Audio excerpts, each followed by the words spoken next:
This conference will now be recorded. This conference will now be recorded. The Scientific Review Board. Obviously, it's being held electronically. We have Ian and myself here on site, and each day, whoever's presenting will be coming into the office as well to present from the office itself.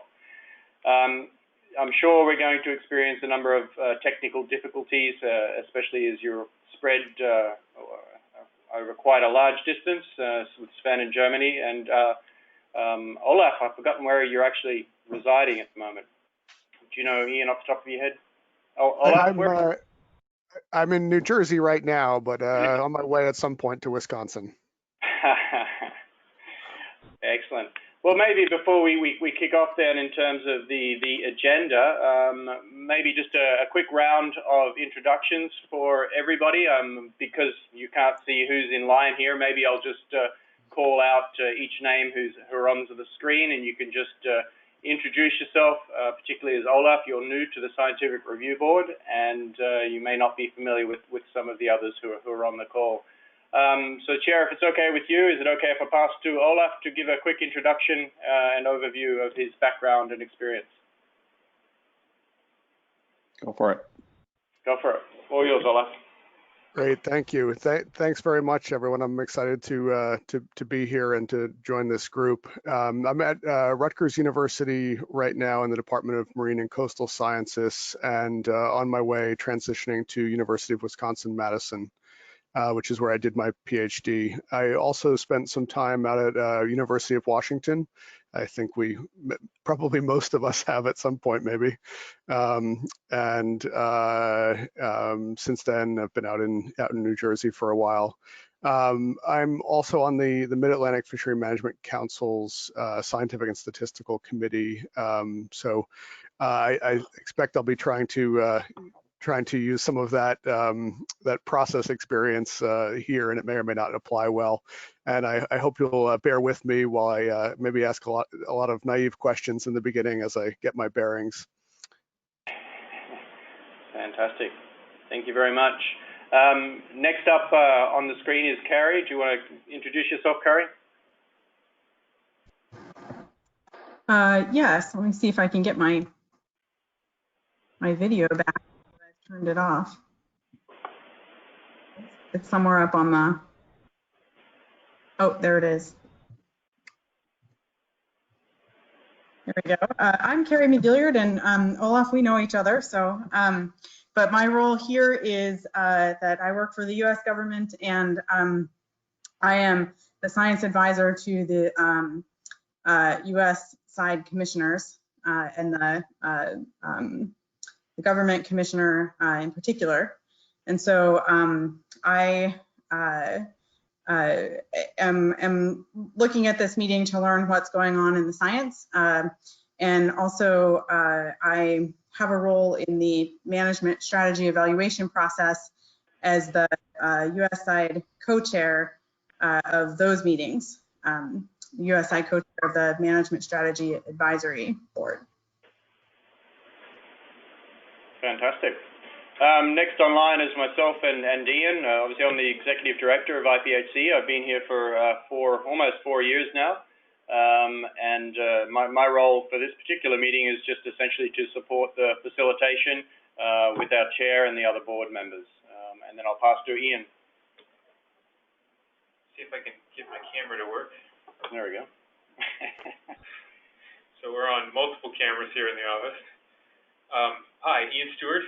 I've been with the commission now for almost 8 years, and I think I know everybody through some means or another over history. Good to have you on the group, Olaf, and glad everybody's back. Okay, I'm not sure who's hiding behind this box here. Kim, would you like to introduce yourself? Yes. Hello, good afternoon. I'm Kim Scribner. I'm in the Department of Fisheries and Wildlife and Department of Integrated Biology at Michigan State University, and part of a interagency university partnership called the Partnership for Ecosystem Research and Management. I'm an evolutionary ecologist, and my background is in population ecology and genetics. Fantastic. Thank you very much. We have a number of tech support who are also on the screen, so I won't get them to introduce themselves. So I'll jump to Alan next in line.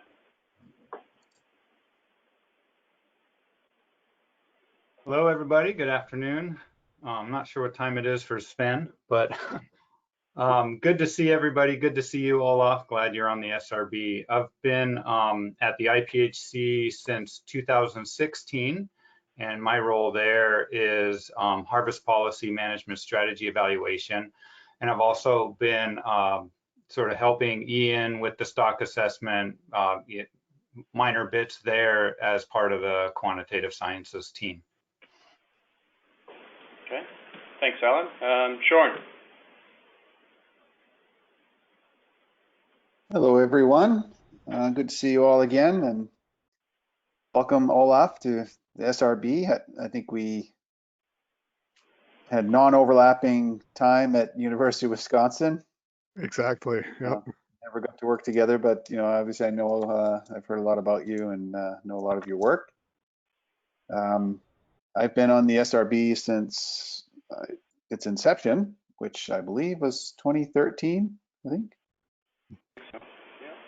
So I'm going on my third term here. I was thrown into the chairperson's role for lack of a better candidate, apparently. So I lost my vice chair, Mark Mangle, last September, and we haven't appointed a new one. But Dave says we don't really need a vice chair, so we. But you're more than welcome to get some support there.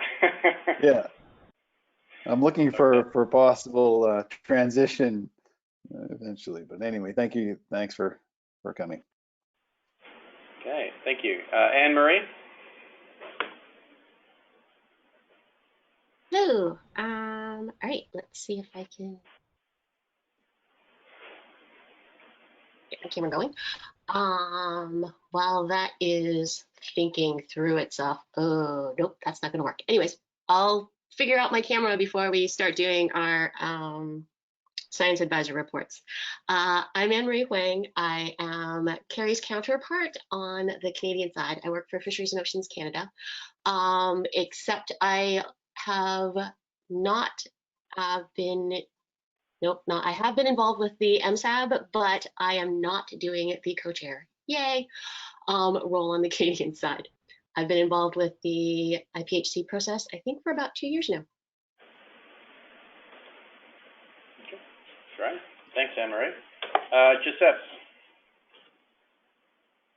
Yeah, good afternoon, everybody. My name is Giuseppe Planes. I've been at the IPHC now for 4 years. I'm currently the biological and ecosystem science manager. My background prior to coming to IPHC was in academia, and my scientific background is mostly on fish physiology and genomics. So nice meeting you all, seeing you in video, and nice seeing you, Olaf, for the first time. Thanks, Giuseppe. Sven? Oh, I'm Sven Kupschus. I work for CFAT in the UK, and I do stock assessment and monitoring advice for the most part. That's kind of the areas I specialize in. I didn't hear what we're supposed to be talking about other than introducing ourselves, so I'll leave it at that for now. Fantastic. Thanks, Sven. Pierre?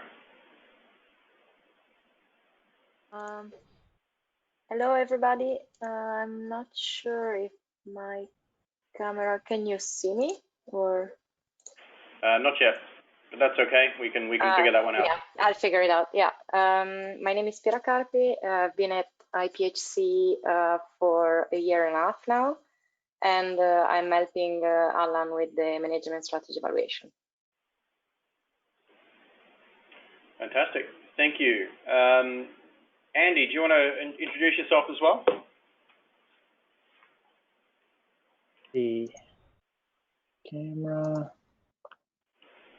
All right. Yeah, so I'm Andy Jusanowicz. I've been at the IPHC a little bit under a year now, and yeah, working in the biological and ecosystem sciences branch on the genetics projects that they've got going on. So. Fantastic. Thank you very much. Anna, I don't know if you wanted to introduce yourself very briefly. Put you on the spot. If not, yes, here we hi. Yeah, hello. Can you hear me? Yes, go ahead.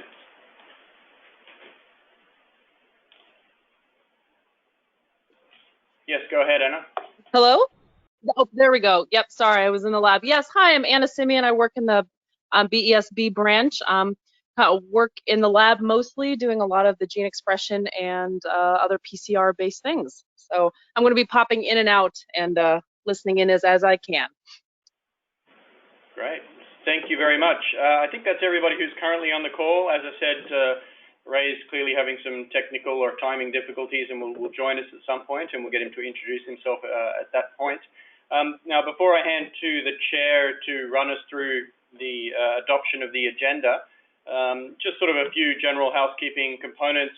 A reminder that the Scientific Review Board does have a very specific mandate as outlined in the IPHC Rules of Procedure. They were amended earlier this year, so there is a IPHC Rules of Procedure published in 2020. And the main, I guess, roles and responsibilities of the SRB is to provide an independent scientific peer review of the scientific pieces that are occurring in the research at the Secretariat itself. That ranges from reviewing and commenting and peer reviewing everything from data collection, looking at the stock assessment, the management strategy evaluation process, all the way down to the work that Giuseppe's group is doing on migration, reproduction, growth, discard, survival, mortality, and genetics and genomics work as well. It's also, your role is to provide periodic reviews of very specific science and research strategies, the overall process, and in general, the performance of the Secretariat Science staff in meeting the requests and recommendations and directions given by the Commission itself. As part of that, you are also intermediary between the Management Strategy Advisory Board and the Research Advisory Board and the Commission. And so quite often, the recommendations from those two boards will come to you to comment on, and both the recommendations from those two boards and the Scientific Review Board go forward to the Commission for consideration.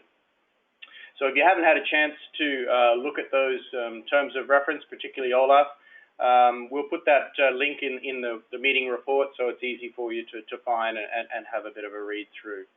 It's also in terms of how we're going to sort of run this meeting. We're going to try and limit each of the days to a half-a-day meeting. Today's is an afternoon, and the next 2 days are going to be mornings. But other than that, we're really going to leave it up to the board members to decide how you would like to run things, whether you want more time on a particular agenda item, and whether you would like to meet electronically or simply over email to draft various sections of the report. And so with that said, I'll pass to the chair, who can then start to run us through the agenda itself, and we can look at the adoption of the agenda. So over to you, Sean. Okay, thanks, Dave. So let's see, is someone going to be presenting, controlling this screen? Yeah, so we're going to try and control it. We'll see. It seems to have a mind of its own at the moment. There might be somebody working in the background clicking things as well, but we're going to try and get there. There we go. Okay, so there we have the agenda. Can you all see the agenda up on the screen? No. Not yet. I have new things going on here all of a sudden. Somebody passed me control of the screen? I don't think so. I think so, Sean. I just saw a pop-up about that. Yeah. Yeah, I think sharing stopped. Okay, this is probably going to require me to, I don't know. It's back. So he wants to record the contents of my screen. That's what kind of threw me off there when it asked me that question. So I think I'll just say later to that. Okay. So I'll just let you guys control the screen. How's that for now? So maybe if we can just scroll through this agenda and schedule for the next couple of days, we can have a brief overview of it. So obviously we're on item 2 at the moment. So then I suppose Dave will give us an overview here on, we'll review the actions arising from the last meeting, the intersessional work that's been done there and what stage that's at. We'll get a report on the annual meeting, which I was at. I don't have much to report, but as we normally do, we have updates from our observers, Carrie and Anne-Marie. And so it looks like, I guess if we don't have Ray, we'll be interchanging these two, items 4 and 5. Yeah, we'll wait and see. Maybe he's got about 20 minutes to. He's on. He's joined us. Okay, so he'll be available. Okay, so what we normally do, here we go again. You've been made the presenter. Do I want to be made the presenter? I'd suggest no. I'm not sure why that's happening, Sean, so you just reject that and we'll keep. And it muted me at the same time. Okay. Can we get the agenda back? Yeah, it's not on the screen again. All right. Ashvin, if you're listening, if you could come and give us a hand.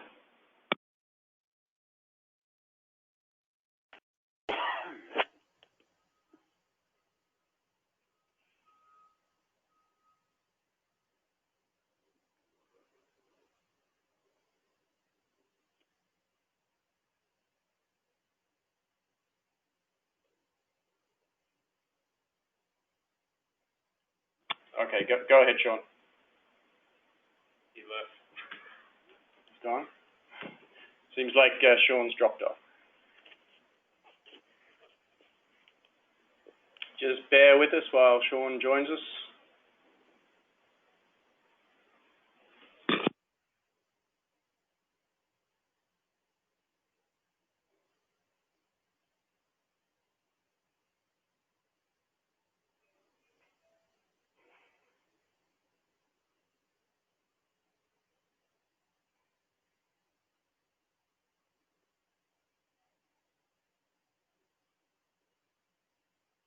All right, you back there, Sean?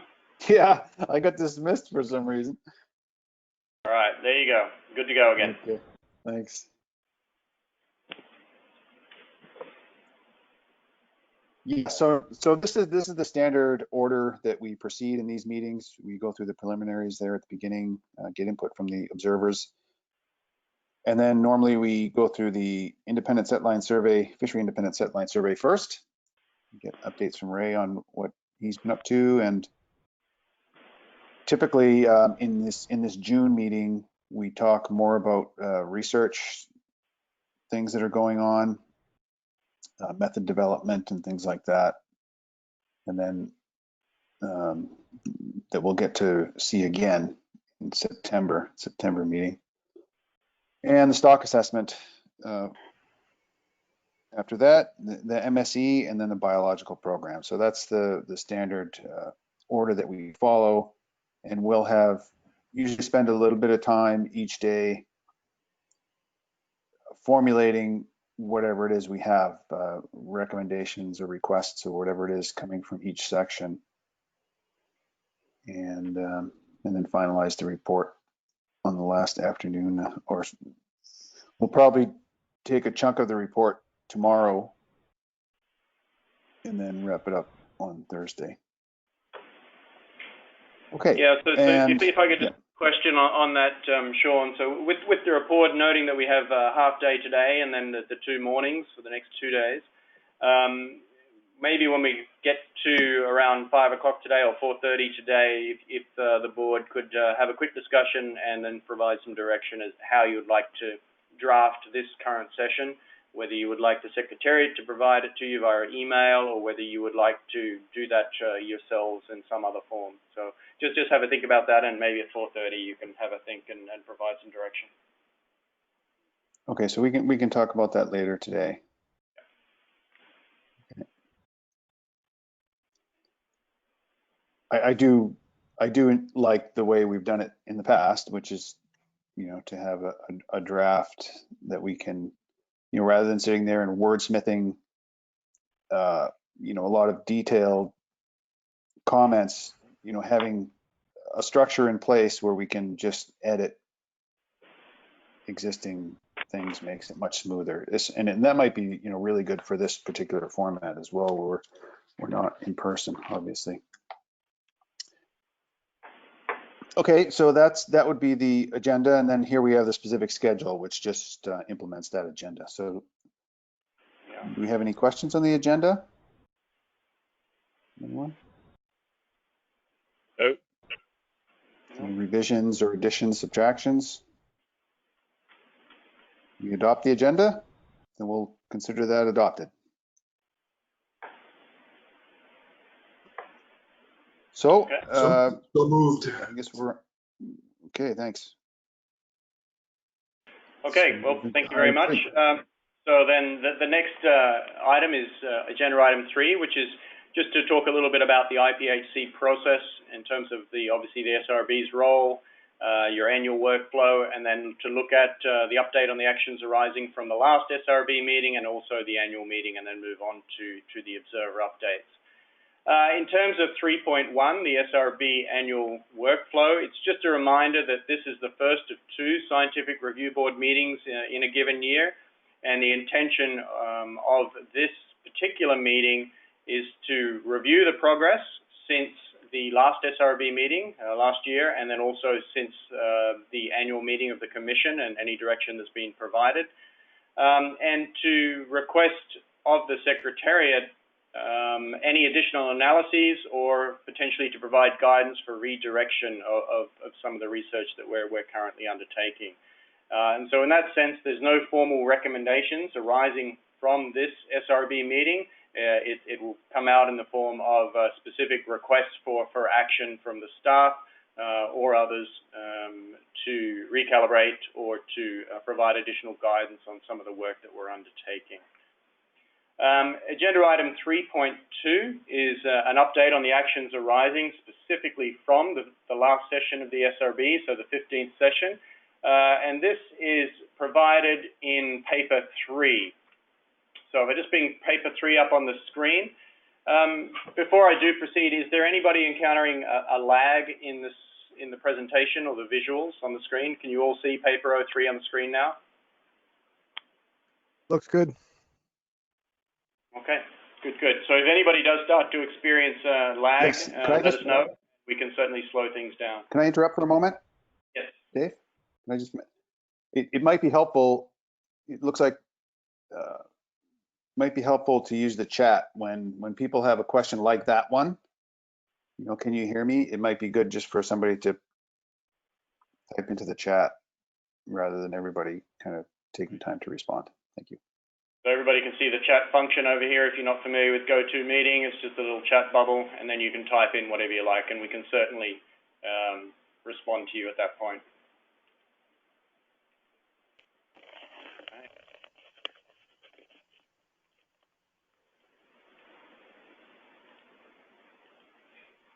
Okay, jumping back to paper 03. We seem to have a lag in the mouse moving around the screen, so that's not helping at all. So the primary purpose of paper 03 is to provide the SRB with an opportunity to consider the progress that's been made in the intersessional period. And just a reminder that at the 15th session of the SRB, the board members made a number of key recommendations to the Commission, to the Secretariat, and also to the other subsidiary bodies of the Commission for specific actions. Outlined in Appendix A of paper 03 are 7 recommendations and I think 4 requests that we'll step through. Normally I would just leave this on the table as there for general information, but given that Olaf's new to the SRB, Chair, with your indulgence, then I think we'll step through each of these relatively briefly, but just so that he gets an idea of the specific process and the reporting on the actions arising. Thank you for that. Sure.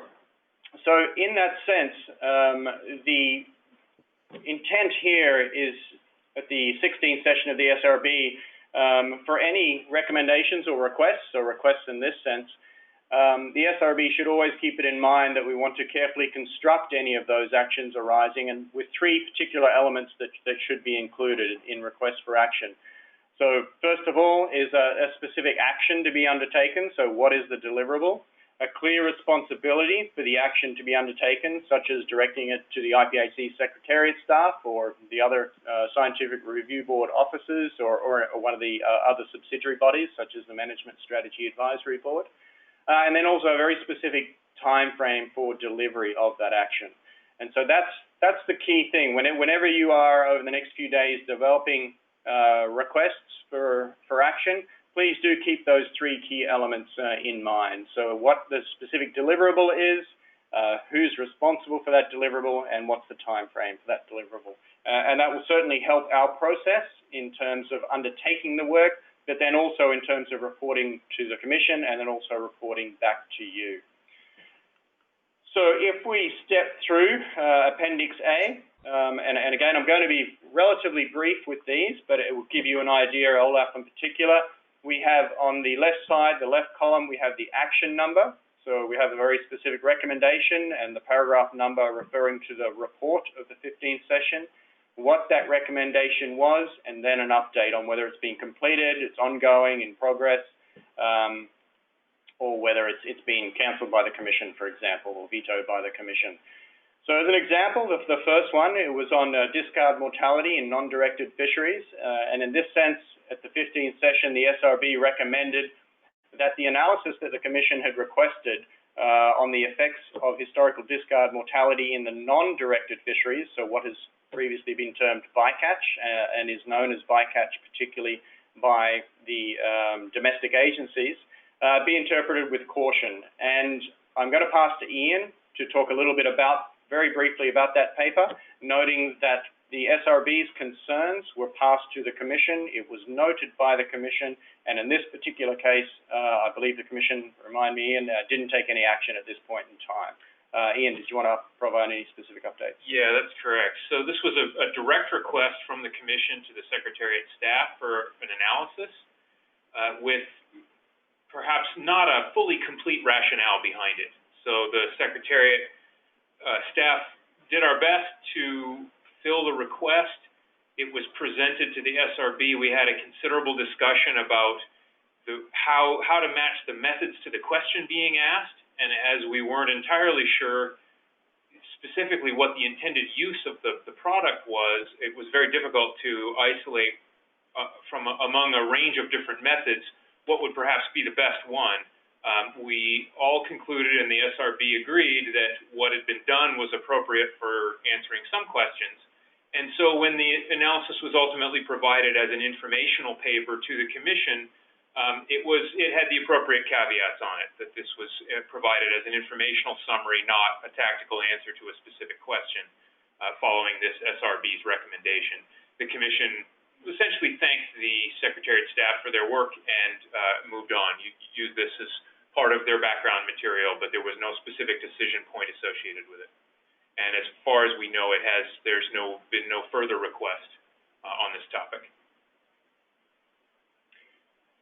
Okay, the next recommendation, recommendation 02, was to do with management strategy evaluation, specifically where the SRB recommended that if a bycatch management strategy is a priority for the Commission, then the MSE process would be a more appropriate venue for evaluating methods of bycatch accounting for reasons outlined in SRB report, so that the 12th session.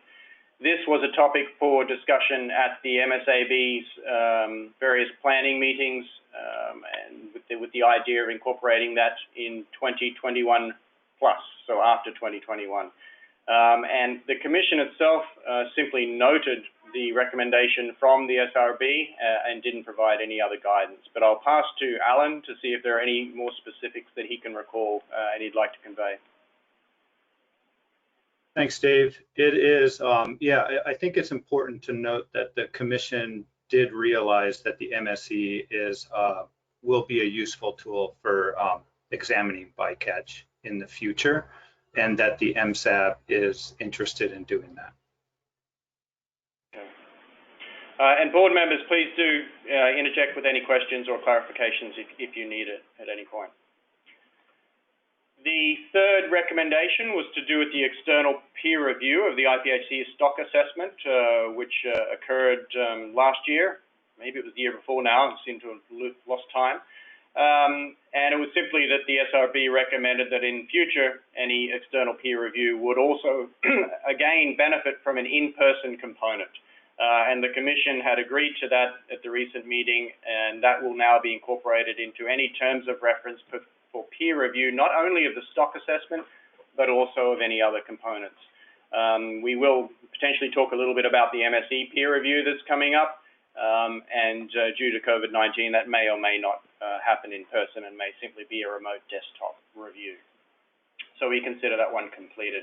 Dave, could I just ask a question about that? So I'm just confused by the external peer review. Is that in addition to review by the SRB? Correct. So this was an additional external peer review that the Commission requested specifically on the stock assessment, and that arose primarily because of the IPHC performance review, the second performance review that was undertaken by Kevin Stokes, who also recommended that level of stock assessment be undertaken. It was essentially done at the same time. And then Kevin actually came on and was also undertook that peer review of the stock assessment. Everything seems so long ago now. I'm trying to get the dates and sequence clear in my head. But that's essentially what it meant, is that the Scientific Review Board, while it's considered independent, its workload was also considered to be too high to undertake a very detailed technical review of the annual stock assessment.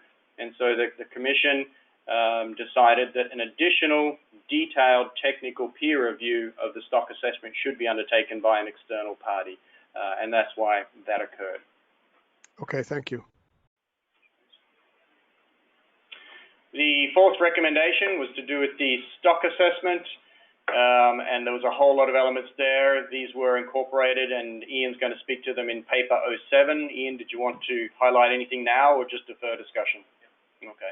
So Ian's going to address all of your recommendations and how they were incorporated into the new planning process for the 2020 stock assessment in paper 07, which will occur, I think, this afternoon, late this afternoon. Recommendation 05, again, was to do with the management strategy evaluation, as was recommendation 06 and 07. And I'm just going to pass to, Alan, to see if there is anything in particular you wanted to highlight here, or whether you just want to wait for the papers to be presented. Thanks, Dave. I think that this will all be covered briefly during the presentation that I'll give tomorrow.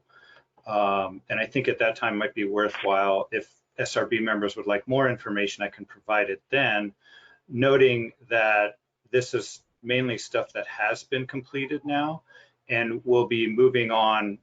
The presentation will be mostly focused on the work that has been done since this. But in summary, the Commission as well as the MSAB have sort of approved or defined a set of objectives that we'll be working with going forward in time, and I believe that's summarized in the document provided to the SRB. Okay, so that's sorry, go on.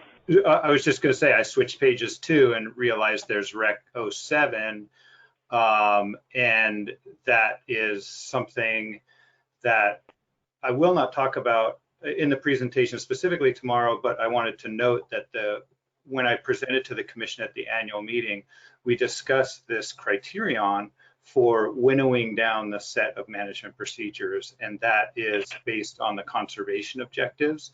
Those conservation objectives have definitions of performance on them such that if a management procedure does not meet that definition, it will not be carried further. So that'll quickly winnow it down. But then there's fishery objectives that the MSAB will be really good at examining the trade-offs of, and so that'll be the core set of management procedures that the MSAB will work with after it makes it through that filter of conservation objectives. Okay, thank you. Any questions on those?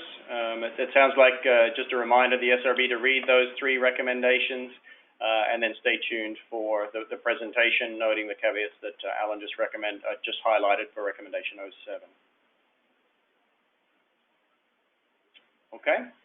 In addition, you made 4 requests at the last SRB meeting. The first was to do with the IPHC's Fishery Independent Setline Survey.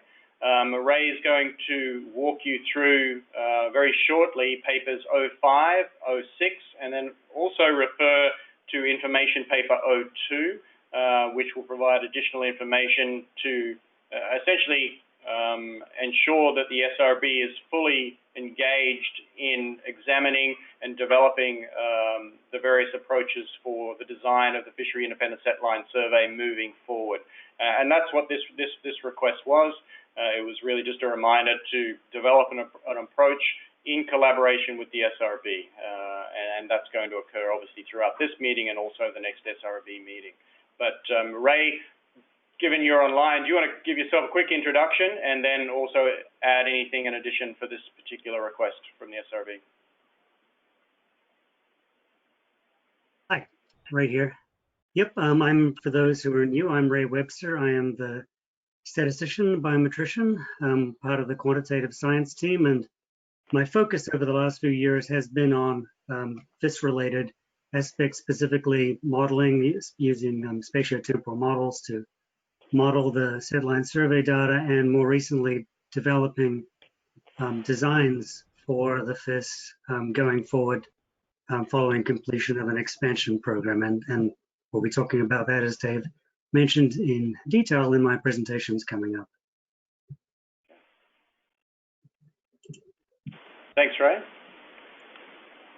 The next 2 recommendations are again to do with the stock assessment, and Ian is going to this afternoon again provide responses to you in more detail. So I think given his indication for the recommendations for these next 2 requests, if we just hold fire, note these requests that you made, and then he'll provide detailed responses to them this afternoon. So that's request 2 and 3.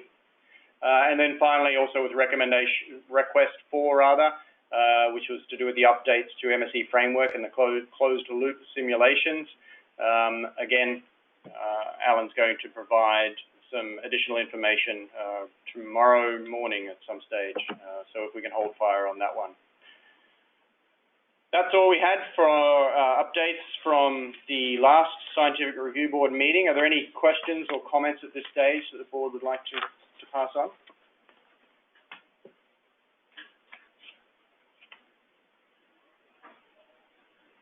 If not, then in the report, I don't have any at this time.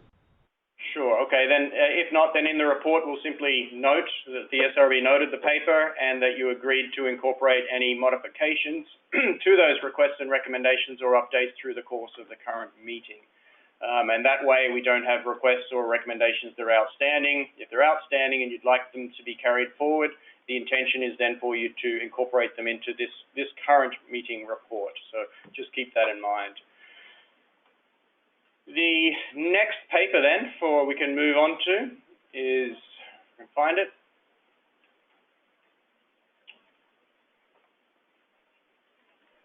Is paper 04, and this is the outcomes of the IPHC annual meeting, so the 96th session that was held in February of this year.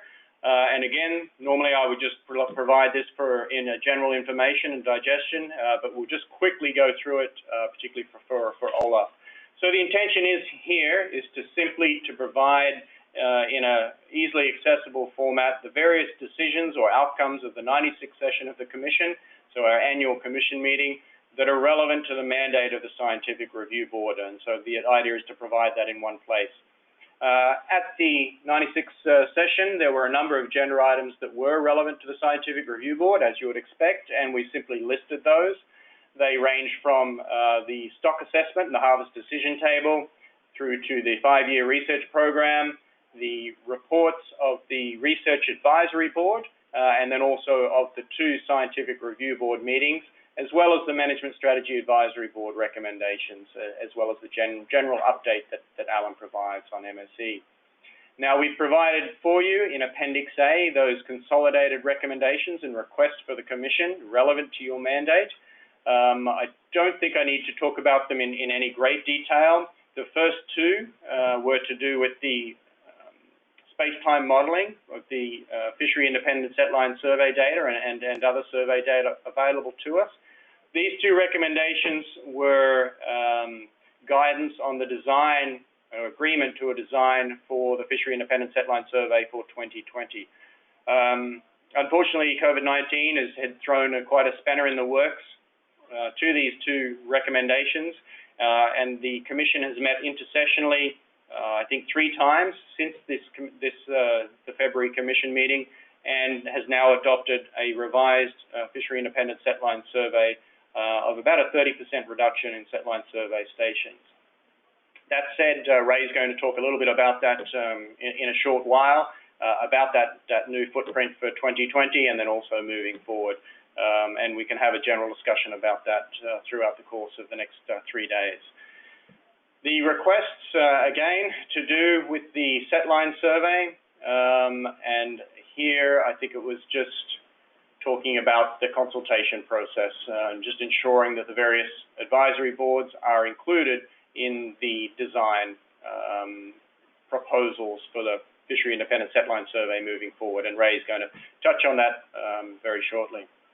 There were also a number of general recommendations in terms of the program of work for the MSE, and a few other key elements which again, to do with the MSE, the Management Strategy Advisory Board rather, and we'll hear a little bit more on those tomorrow morning.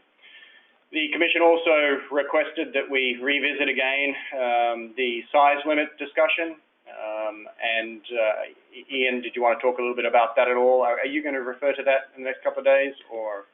No, that's not scheduled for presentation at this meeting, but it is something that we will be presenting later in the year, probably first at the work meeting to give the commissioners an idea of what's coming.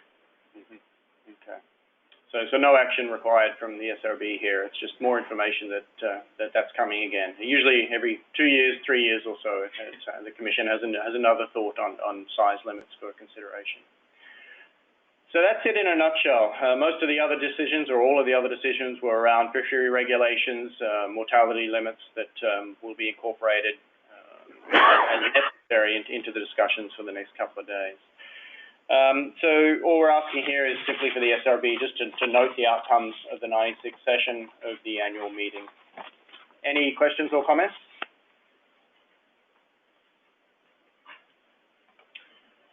If not, Chair, I think we can then move on to the observer updates, science advisors. So up to you, Anne-Marie or Kerry, how you'd like to proceed.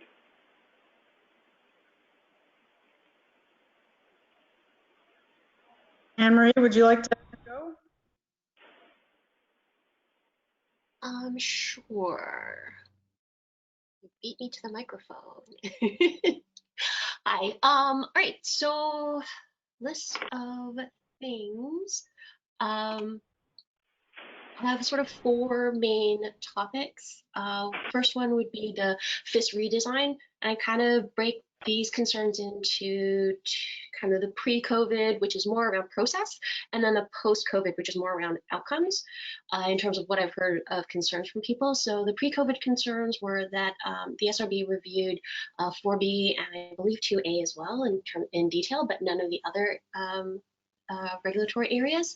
Also, there was a bit of surprise and wondering the connection between the design that was reviewed at the annual meeting and then the post-financial considerations. It seemed to change the survey design quite a lot, at least for 2B. So there was some surprise and wondering whether to expect that degree of change in the future. For post-COVID concerns, those are more concerns, I think, about the outcomes of the new design. I don't think there's anybody sees any concerns with having to need to change the design because of the measures. So the general questions around that one is, what are the impacts of the 2020 design on the space-time model outputs and therefore on the stock assessment? And then also, and that's for the 2020 assessment, but also because of the way that the space-time model works in terms of using previous years, how many years will the 2020 redesign affect into the future in terms of both the space-time model outputs as well as the stock assessment? Tangentially around other things, one-offs that are, well, what we hope are one-offs for COVID measures is things like the year-round or extension of the fisheries. What are the impacts of them for just the 1 year, but also what happens if they become more permanent measures? The second topic would be on stock assessment. I think people are still sort of generally processing the impacts of the commercial sex ratio, and then also wondering about how the new length-weight relationship is going to affect the assessment, and then kind of this unspoken, these things seem to come in threes, so what's next, I think is sort of on people's minds as well. The third topic is the management strategy evaluation. There's considerable concerns around the tight timelines and the small number of review feedback iterations between seeing results and providing recommendations to the commissioners in the winter.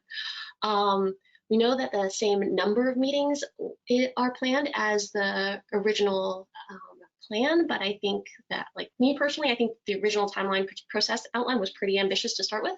But I think what I'm hearing from MSC participants is that I think having gone through a couple iterations, they're now realizing they have a better idea as to what sort of incorporated into an actual iteration and review. And so that's also coming into the concerns around the tight timelines. The new model that was previewed at the last meeting, I think they would like SRB feedback on that for the MSC model, and also just a personal observation that that being able to interpret the model outputs, I think, is still a bit of a learning process for the participants. So like the ability to kind of extrapolate and interpolate between the 10 to 12 scenarios that we've got to get to the recommendations for the commissioners if the one exact specific iteration of the scenario or the management procedure that they have in mind isn't one of the ones that are actually modeled. So I think that's probably just something that people need to learn, or just need to do a little more, maybe a little more talk through, or a little more on the process side for how to deal with that. And the last topic is from one of the commissioners in terms of concerns around bioregions, and specifically around how they're defined, and that and by defined I mean kind of the spatial edges. So I think the observation is that where they are seems rather fuzzy. So the question is, what sort of additional information would we need to collect to defuzz some of those borders? And that is it. Any questions about any of those?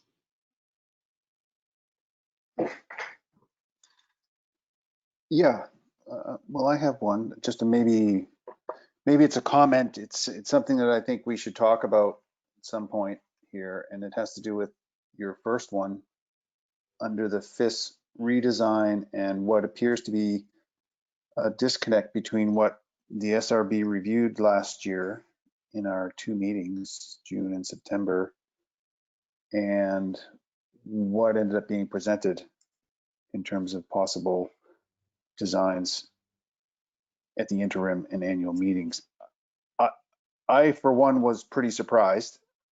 It kind of caught me by surprise when it just looked different compared to what we had reviewed and talked about. So I'm one of those who experienced this particular perception of a disconnect. So I think maybe we can talk about that when we get to the fifth section of the agenda. So if we could flag that as something to talk about.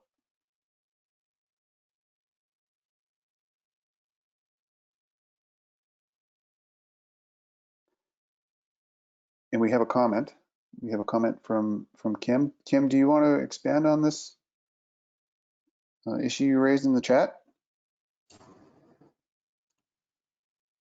Thanks, Sean. It wasn't really an issue. It's just that if there are a number of things that Carrie and Marianne's constituents would like the SRB to comment on, it would be nice to see it in writing so we would be able to make sure that we're covering all the bases when we're writing up our comments. Thanks. Dave, did we talk about this last year, do I recall, about getting a formal report from the observers or keeping it informal? I think, I mean, you could certainly get a formal report. I mean, we didn't formalize the idea of a formal report. At the moment, it was, I think we just agreed that we would also hear informally at the meeting. Primarily because we already have the guidance from, I guess, the Commission on various things. And so if that's something that you would like to pursue, we could certainly ask the Commission if that is what they would like. I'm just aware we're certainly a bit hesitant to jump into that that avenue. I mean, we could start to call it a national scientific report or something like that. I mean, that's what I'm familiar with at other RFMOs, where the contracting parties represented by their lead science advisor would provide a scientific report to the relevant scientific committee, and so the SRB in this case. We could certainly venture down that avenue, but there'd want to be you'd want to place some structure and rigor around how that's done.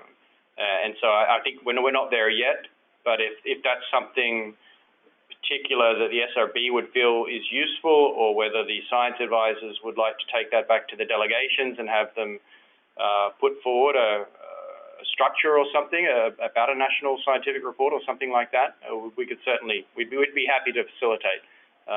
It's just at the moment we're not, I don't think we're there. Yeah, I think before we jump into creating more reporting overhead, in this particular list that Anne Marie's come up with, a lot of these, I think, so I've noted the ones that she's talked about, and my plan was to try to bring these up where we can during this meeting. There was one in particular there that sounded like a request to the SRB, and that was the one about feedback on the new MSE model and also how to interpolate among management procedures and so on. So, I don't know if can the MSAB make direct requests to the SRB? The MSAB certainly can. If the MSAB is requesting formally, and the MSAB puts that in their report as a request to the Scientific Review Board, and they've certainly done that in the past, that's well within the mandate. Doesn't mean you have to adhere to it because they are another subsidiary body, but that's how it would normally happen, so that it does actually come from the MSAB. Yeah, so I think for this particular list, I think what we can do is just go through it, and things that don't come out, that we can recommend that that the staff does and so on. We can then push back to the MSAB that if they're serious about it, a particular topic, to just write a request. Sure. That way we can have some, it'd be less reporting and kind of more within the structure we already have rather than creating a new process. Sure, sounds good. Sorry, Dave. Also on process, I was involved in some discussions with Ray and Ian on the FISH survey design, and consequently some of those things didn't come as much of a surprise to me as maybe some others.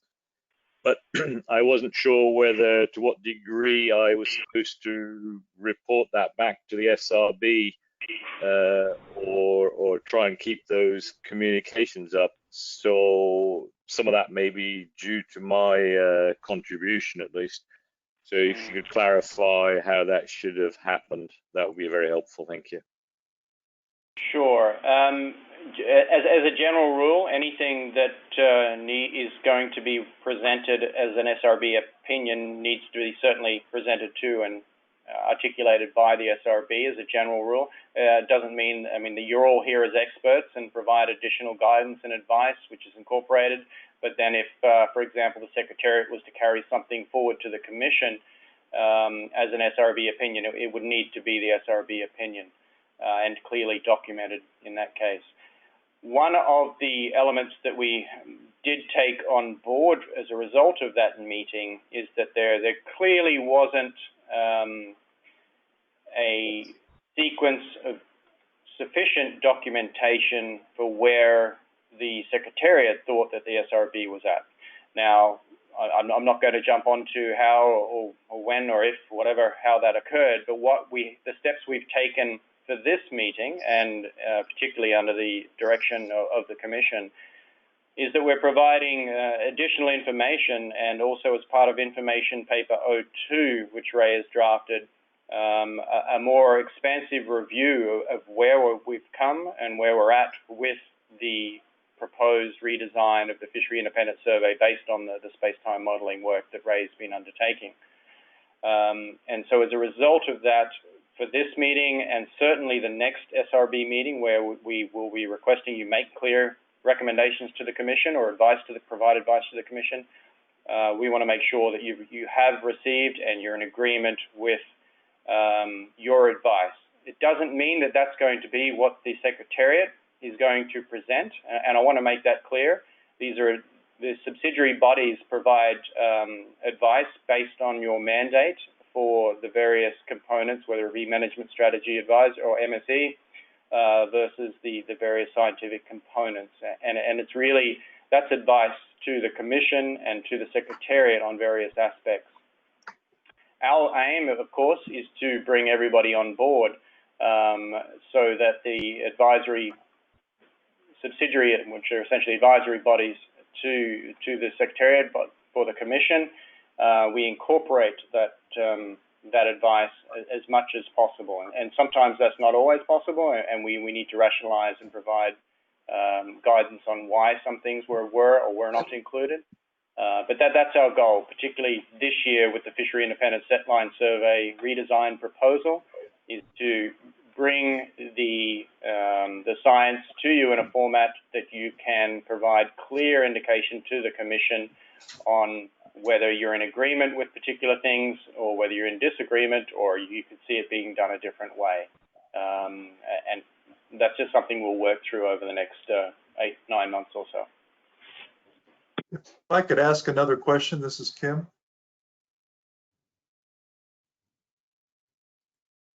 Go ahead, Kim. Yeah, sure. Just to follow up to Sean's question, I guess I'm certainly appreciate the sensitivity that the Secretariat has in terms of how requests of information come to the SRB, and I'm not at all sure of how that's done. But I guess listening to Anne Marie's comments, if there are things that are being directed not by the Commission but our constituents or stakeholders associated with the Commission, I mean, are we as the SRB to entertain these? And if so, it would be useful to have these in written form. I guess that's where I was coming from. And it sounded like Anne Marie was interested in having SRB comment on specific items. Yeah, and if I could comment there, we certainly do that. And that's why we have the various range of subsidiary bodies of the Commission to gather that stakeholder opinion and requests and comments in a structured way and in a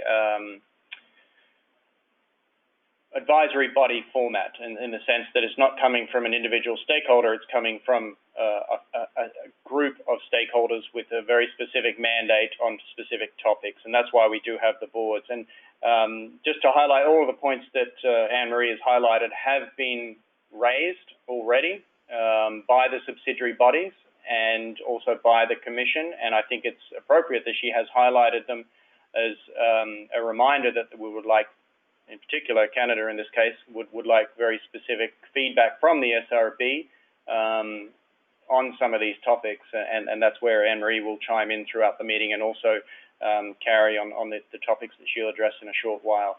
So just to summarize that, the structure is for the various subsidiary bodies who represent specific stakeholder groups, and there is some overlap, to draft up the ideas and concerns or queries that they have and to provide those in requests or recommendations to the SRB. That said, there's always additional components under that umbrella, sort of broad umbrella, that make perfect sense and are legitimate for the science advisors to bring forward and request additional clarification. The caveat to that, if it's not a formal request or recommendation from the Commission or one of the other subsidiary bodies, that the SRB needs to balance its time commitments and available time throughout this meeting, and this might be something that you could provide intersessionally, but I'll leave it at that.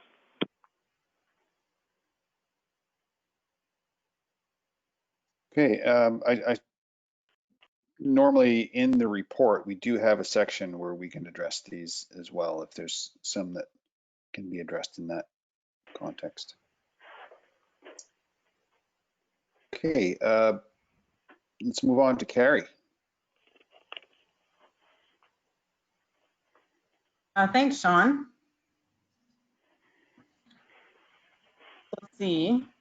I will try to speak up a bit. There's a lawnmower happening behind me somewhere. So I think there's a few points that have come up on the US side that may be of interest to the SRB. Last year was an interesting annual meeting because we, of course, had an updated stock assessment that had new sex ratio information and also a new way of, or a different way than previously been done of calculating B. And those two changes together brought the status a lot downwards, a lot closer to B30%, which is, and B30, of course, is the inflection point, or the point at which you go from not being on the ramp of the harvest control rule to being on the ramp of the harvest control rule in terms of the recommended catch limits that are produced from the Secretariat. And so that was notable last year, and I think there are some questions on the US side about the combination of those changes, the possibility of being below B30 next year, and the effects on the stock assessment of having this reduced COVID-19 survey, which may increase uncertainty, and there are some questions and concerns about how will that reduced survey be used or not used within the stock assessment, and what kind of effects will it have on the outcome. And so there's on the US side and seeing more analysis of that and just having some more tools to evaluate what might be going on as we get into the fall and actually see the results of the assessment. And I will just say that my perception is that people feel that being on the ramp of the control rule, just from hearing people talk over a number of years, it sounds scary to people, and it's a pretty steep slope on the control rule. It's a 30-20 control rule. So you can understand why people might be concerned about that. Brought up at previous meetings is gaining more understanding of the spatial dynamics of the stock. And that remains a concern, and it comes up in management issues each year. Knowing more about spatial dynamics of young and small halibut, which is a bit more of a challenge in terms of tagging, just because the set line survey catches larger, older halibut. And so finding out more about what's going on for all sizes of halibut and what are the spatial connections between all of the areas is always going to be of interest to all sides, I think. Last year, I mentioned, and I think there was some feedback from maybe both sides and the MSAB about communicating about status and making some sort of status plot that had could help people relate kind of the management systems in the US and the management system in Canada to what was going on with the status of the stock of the halibut stock. And that was addressed last year through a new status plot, I think, that was helpful. And continuing to think on that topic, I think the commissioners find it helpful to see tools like that. And then the other really helpful main piece that people spend a lot of time on at the annual meeting is the decision table, and finding ways, you know, to communicate. And this is kind of universal in our field, I think, but finding ways to communicate what the decision table means and what are meaningful changes in risk between the different columns of the decision table is something that it is of value and will be of value in the future. So just continuing to think about that.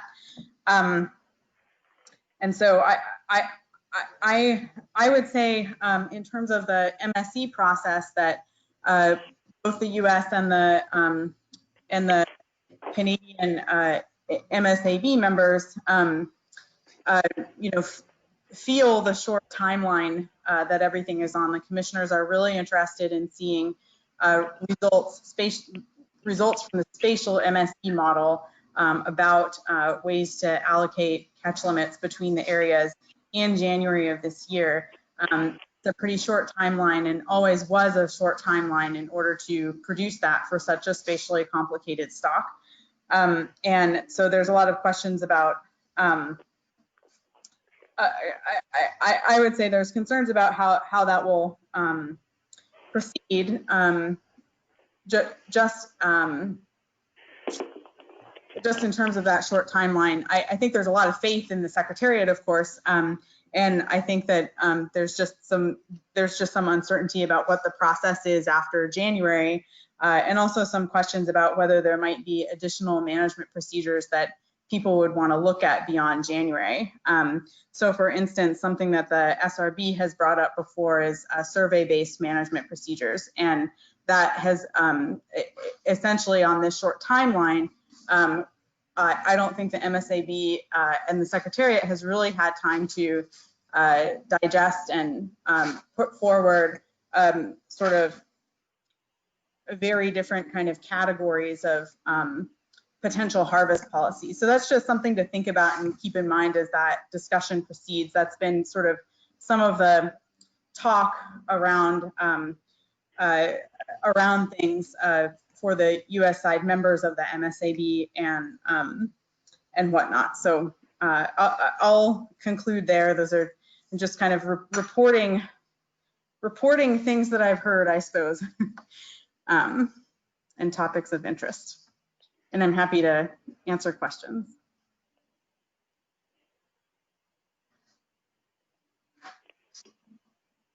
Carrie, this is Olaf, and I don't know if this is a question for you or maybe for Ian, but I'm trying to understand what the potential effects of the reduced survey effort in 2020 because of COVID might be. And I guess my question there is, where do you see this impacting the stock assessment or the management? And in the stock assessment, is there a place for observation error in the survey that could be used to basically reflect the higher uncertainty this year, or is the problem not so much within the stock assessment model itself, but in management based on the survey? Does that make sense? It does, and I would say I would be interested in Ian's answer to that. Yeah, so I can speak to that briefly. As you'll see from Ray's presentation, our primary mode of evaluating the survey results is via the spatiotemporal modeling. And so as such, whatever coverage we have this year will be propagated naturally through that model, and the variance estimates that we get from that at different levels of aggregation, both at the regional level and at the coastwide level, will reflect however much sampling we are successful in achieving this year. And so the components that then go into the stock assessment, the index of abundance, at the coastwide level and at the regional level, depending on which of the 4 stock assessment models we're talking about, those will naturally carry the uncertainty associated with this year's this year's setline survey. The challenge is going to be, I think, not so much what we see, because that's all very transparent, and the stock assessment is easy enough to project forward a year with or without any data. So technically, there are really no issues.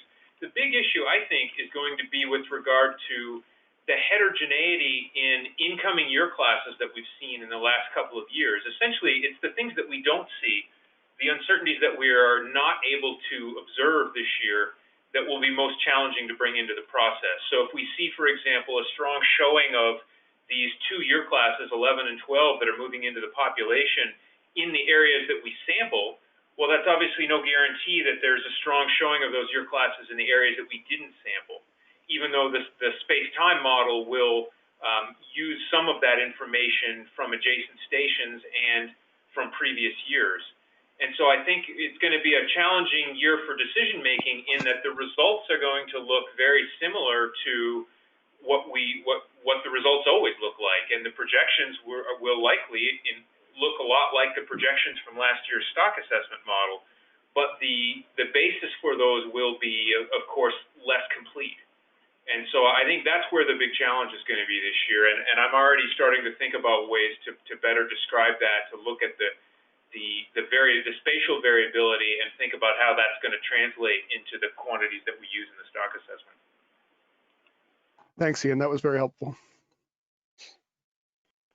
Can I just ask Ian as well? We're having similar issues with regards to some of these elements. There is a lot of panic within ICES at the moment about the impact of COVID-19 on surveys, but actually, as you say, for a lot of the relatively good or stable surveys, or ones that, like the FIS, are using a model, an index-based or model-based index, these issues are a lot less significant. But actually, my real concern with a lot of these is that the selectivity has changed dramatically in some of the fleets in the UK and Europe in general. And we just don't have the models to, support those kinds of estimations, or the dramatic change in selectivity through constraints in selectivity year on year is the real issue. Do you have any idea how the fishery has been operating with COVID and the sample availability in terms of from market samples and so forth from the commercial fleet, how much of an impact that element of it may have? Yeah, thanks for that, Sven. To unpack those sort of in reverse order, what I should have mentioned that following your comment, what we are actually setting out to achieve this year in terms of the FIS survey is still going to be a very good survey. We're going to be sampling at 100% of all the stations in our design across most of the core of the stock.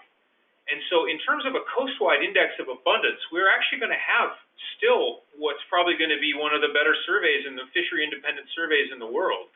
We're going to be missing some of the geography at the ends of the range, but the combined total biomass in the areas that we're not sampling in 2020 is probably less than 20% of the total. And so we are still going to end up with a very good survey.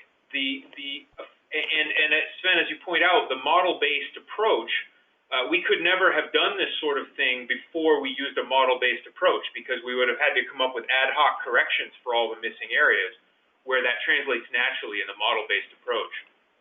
In terms of the fishery and how that's proceeding, my impression, and of course we're all getting different levels of information as the season goes on, the IPHC has been lucky in that we deployed our port samplers were essentially already in place, or we were able to get them there prior to most of the COVID issues with travel. And so we're actually going to end up with pretty comprehensive sampling of the commercial fishery. The response of the fishery itself this year has varied across the coast. In British Columbia, the fishery is more or less on target in terms of the percent of their quota that they've usually caught by this time of the year. So there's actually not been a lot of change in the behavior of the fishery in that area. In Alaska, we're seeing that fishery lag substantially behind where they've normally been. I want to say they're in the range of maybe 60% of the catch that they usually have by this time in the calendar year.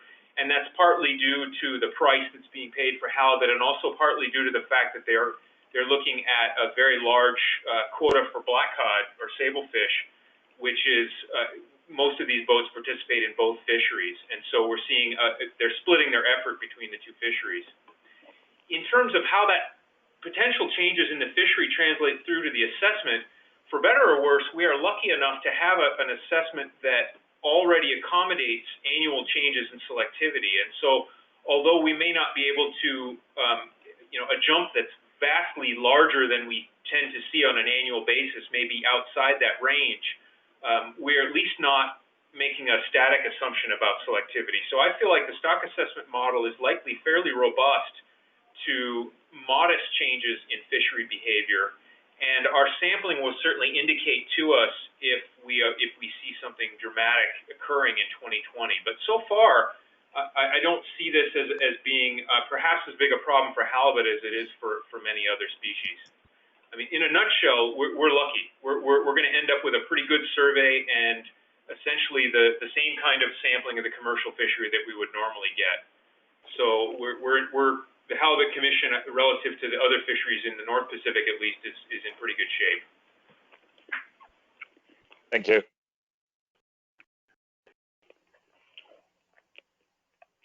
Well, I think that round of question and answers that deals with some of the first point, which is how those, particularly how the survey and the COVID-19 issue might affect the stock assessment in terms of its quality.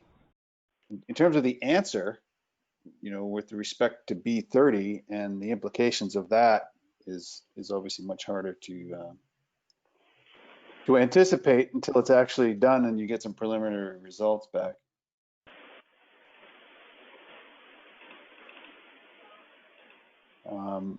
So maybe we can bring up that issue with respect to B30 and the 2030 rule and the ramp and so on. Maybe we can have some kind of discussion of that in the MSE section. That is, that's a kind of scenario that would be natural to test in an MSE context. Although in this case, I don't think you guys are simulating this. It'd be hard to simulate the impacts on an assessment, but we'll try to deal with that there.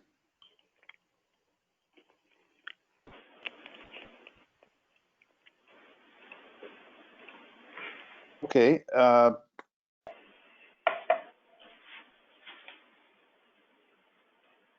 Yeah, so let's just keep some of these in mind. Some of these, again, I took down 4 points from Carrie. The impacts of changes in the stock assessment, the data, and so on being near the ramp and the implications of that. The second one was about continuing to try to understand the spatial dynamics of the stock, and I think there's lots of research going on in the biological section of, we'll hear about this on Thursday, I imagine. Yeah, that's correct. Yeah, thank you. And the comments by MSAB, I mean, these seem like some communication types of things, and I don't know if we have in the past in SRB meetings, we've talked about ways of improving communication of different types of concepts, and we can talk about this when that time comes. I don't know if Ian has anything on deck here for particularly that status, kind of Kobe plot type status graphic that we talked about last year.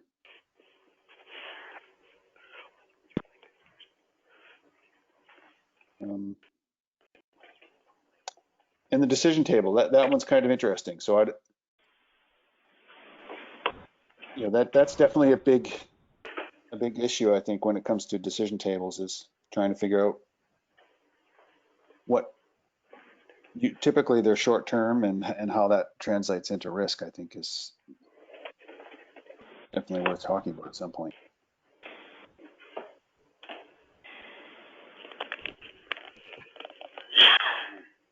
I think, okay.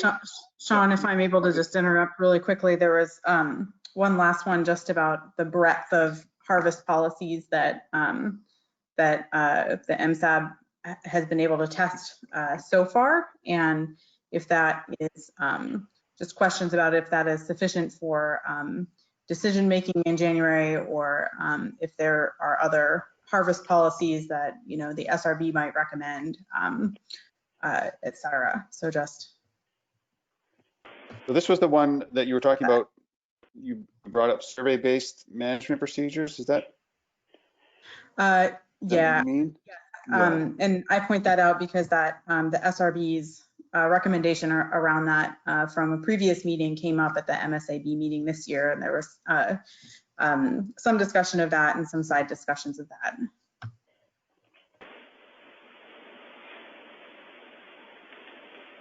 Yeah. Well, let's get some input on that when we get to the management strategy evaluation section, when we can talk about what kinds of management procedures are being contemplated, and maybe we can work it in there.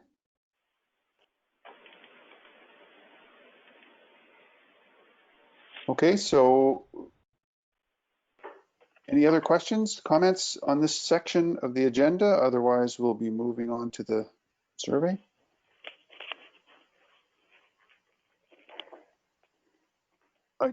Let me see the schedule here.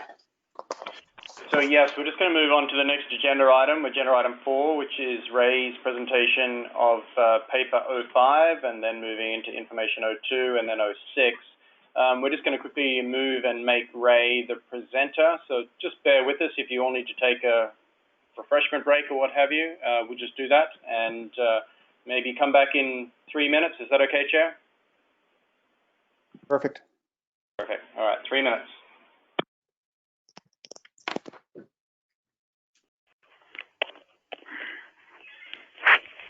Ray, you should be presenter now. So when you choose to, you should be able to show your screen, Ray.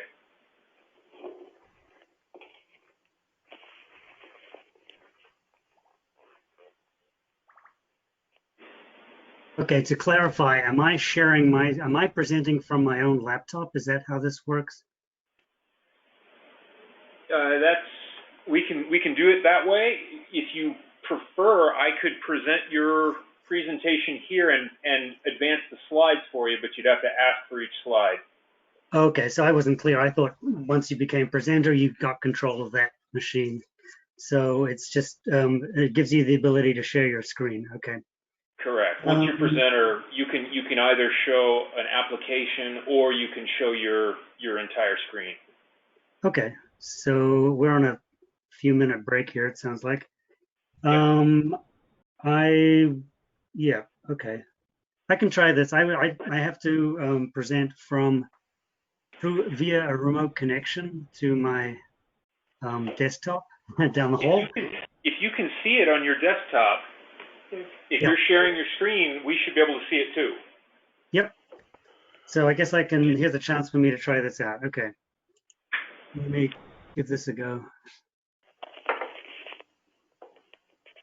See it now.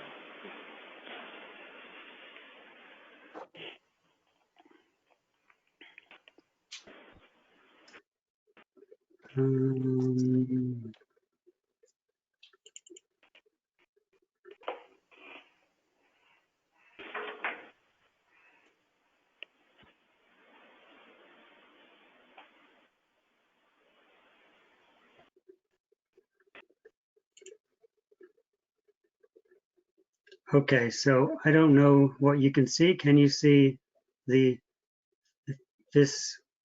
slides? This conference will now be recorded. Take it away, Ray. Thank you, Sean.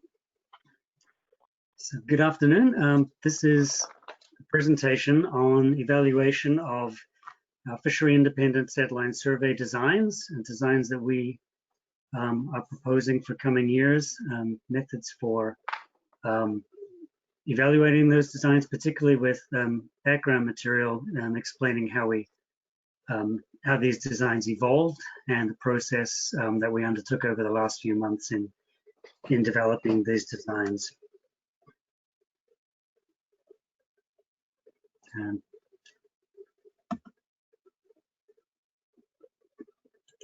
Okay, I have to click on that one. All right. Forgive any hiccups. This is the first time I've used this for presenting. So in summary, I'll present and first I should mention that while much of this material is in document 5, the slides themselves have been based more closely on the informational document that you were provided with this week. So there's some additional material here that you won't, that may not be, at least in as much detail in document 5 as occurs in the informational document. So we'll start with some background, a little history of our setline survey, the FIS, from 1993 to 2010. The expansions we undertook beginning in 2011, finishing last year. A little material on space-time modeling, which the Scientific Review Board has reviewed extensively over the last few years, so I'm not presenting a lot of detail on that. The design objectives in developing the FIS, and the review process that we've undergone already with this, and the process that we envisage will take place in the future in evaluating and reviewing these designs. Regarding the design evaluation itself, as we presented in last year's June meeting at the SRB, we developed a series of precision targets based on regulatory areas, biological regions, and the coastwide stock. We consider the potential for bias in any design and discuss the analytical methods we've used for evaluating those things. We'll be presenting sampling design options. Some of these were discussed at June's meeting last year, but as Sean noted, not everything was presented at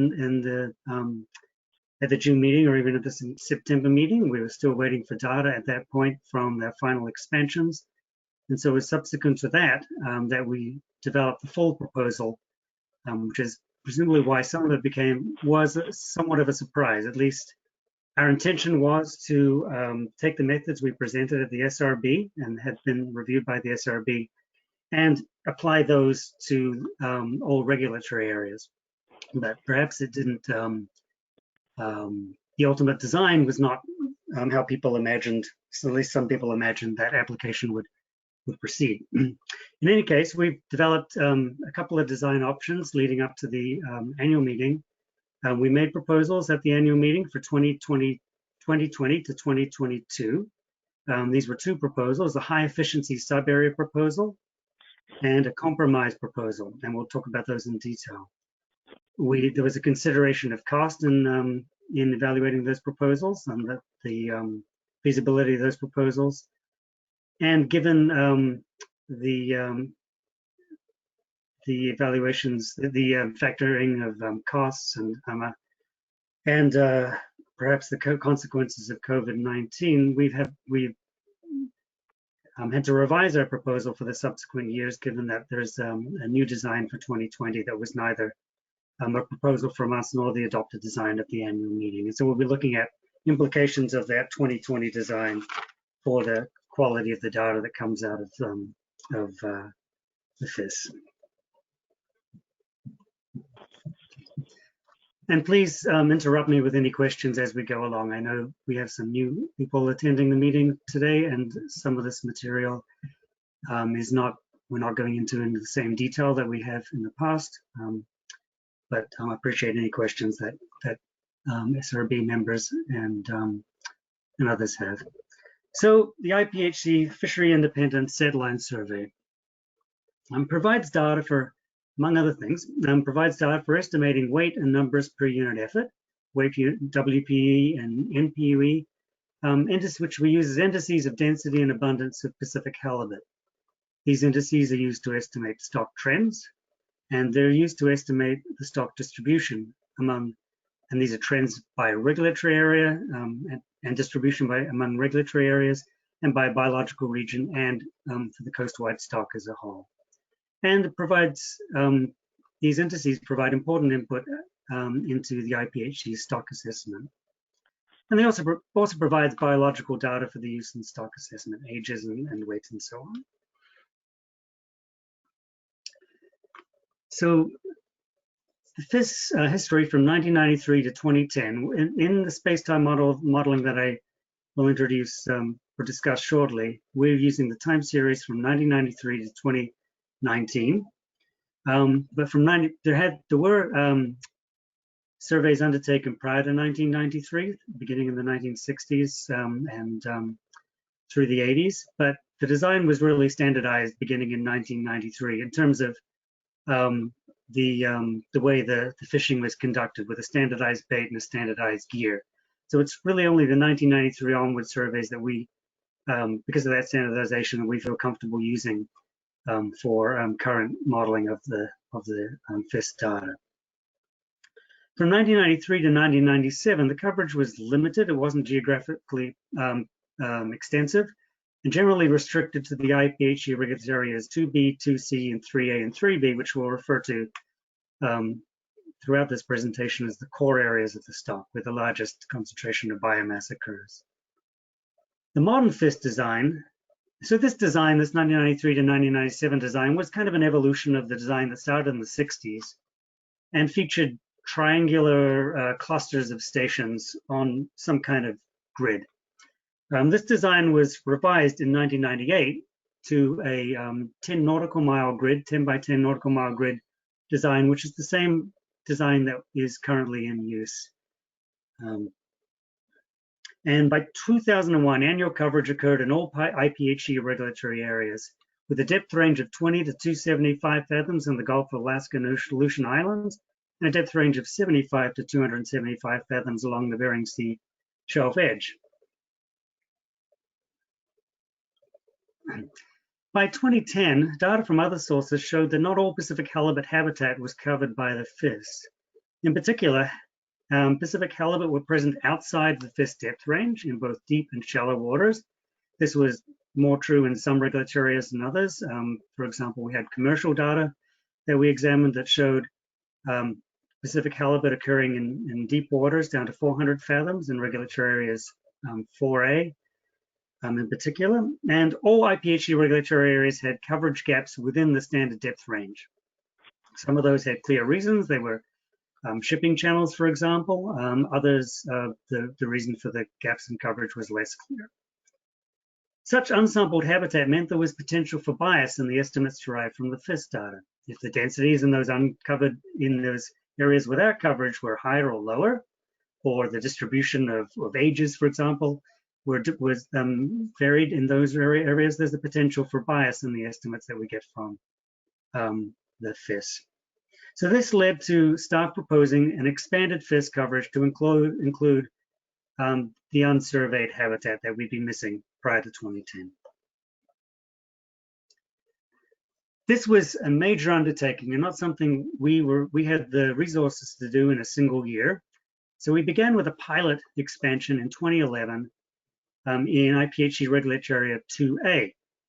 And that included the deep waters from 275 to 400 fathoms, the depth at which other data sources indicated we could still find Pacific halibut, and in shallow waters from 10 to 20 fathoms.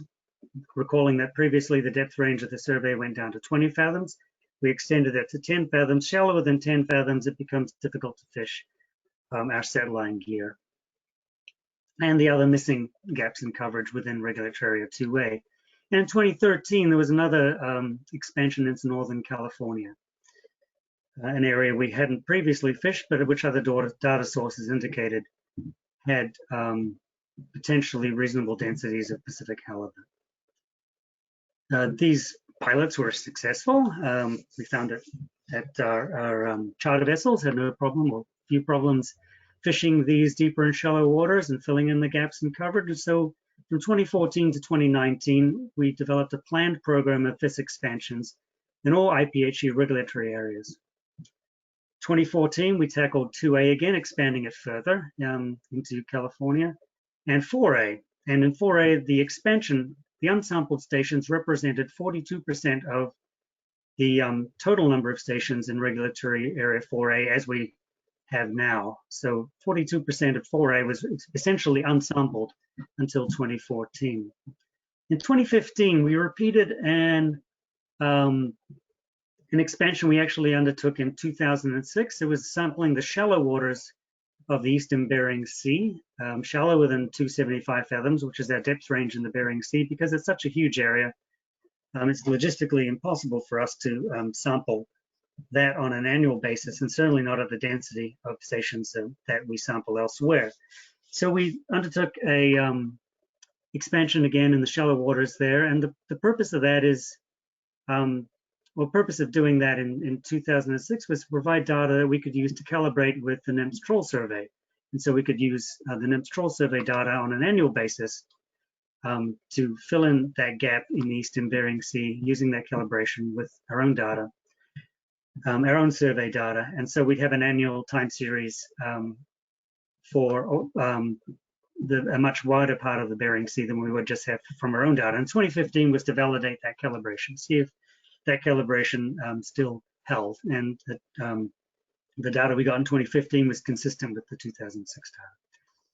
2016, we expanded further in regulatory area 4 CDE, and in fact, there was a 62% of the habitat was covered by this expansion, moving all the way up the shelf edge to the EEZ line with Russia. In 2017, we expanded regulatory area 2A further into California, and we expanded regulatory area 4B. And again, 4B, we had 55% of the stations were new stations in that expansion. In 2018, we looked at 2B and 2C. In 2019, 3A and 3B. So as you can see from those percentages, all regulatory areas had significant coverage gaps, regions that were not covered by the FIS previously. And so in summary, during the expansions, the FIS occupied for the first time 34% of the stations of the full 10 nautical mile FIS grid that had previously been unsampled. It was an increase of over a third in the footprint of the FIS. And the result was an improved understanding of Pacific halibut density and distribution. Bias was reduced, with indices for several regulatory areas being revised upwards or downwards based on our new understanding of the spatial distribution and overall densities. I'll give you an example. When we visited 4A in 2014 for the expansion, these stations we fished for the first time had on average 11% higher catch rates than the stations that we've been fishing annually previously. So we had, at least in 2014, if we had not fished those stations, we would have had a negative bias in our index. And we've seen that kind of revision play out in pretty much, in almost all regulatory areas. And uncertainty in estimates of weight per unit effort and NPUE were reduced in most regulatory areas as well. Now we had fished out to the full range of habitat as best we could, and so we had more precise information in those areas which we were previously projecting to, based on the data which we had, which were not spatially complete. And these improvements were apparent throughout the time series, not only in the year of expansion. So where we had essentially a correction for bias, we saw that play out through the time series. And where we improved uncertainty, it wasn't just in the year in which we did the expansion. That improvement in uncertainty through the spatiotemporal model provided information in other years as well. And so reduced uncertainty in other years. So the resulting expanded grid of 1,890 stations now provided us with a full FIS design from which stations can be selected for sampling in each annual FIS. And this is what that full FIS grid looks like. These orange dots all represent a station on our 10 nautical mile grid from as far south as San Francisco Bay and as far north as the EEZ line with Russia on the Bering Sea shelf edge. So that's 1,890 stations on a 10 by 10 nautical mile grid within the 10 to 400 fathom depth range. This, let's see what the next is. Oh yeah, and so for a comparison with what we had pre-expansion, this figure here shows in blue the stations that we had prior to expanding the surveys, beginning with the pilot in 2011. And the red are the stations we've added subsequent to that. And so you can see that most regulatory areas have quite a bit of red real estate going there.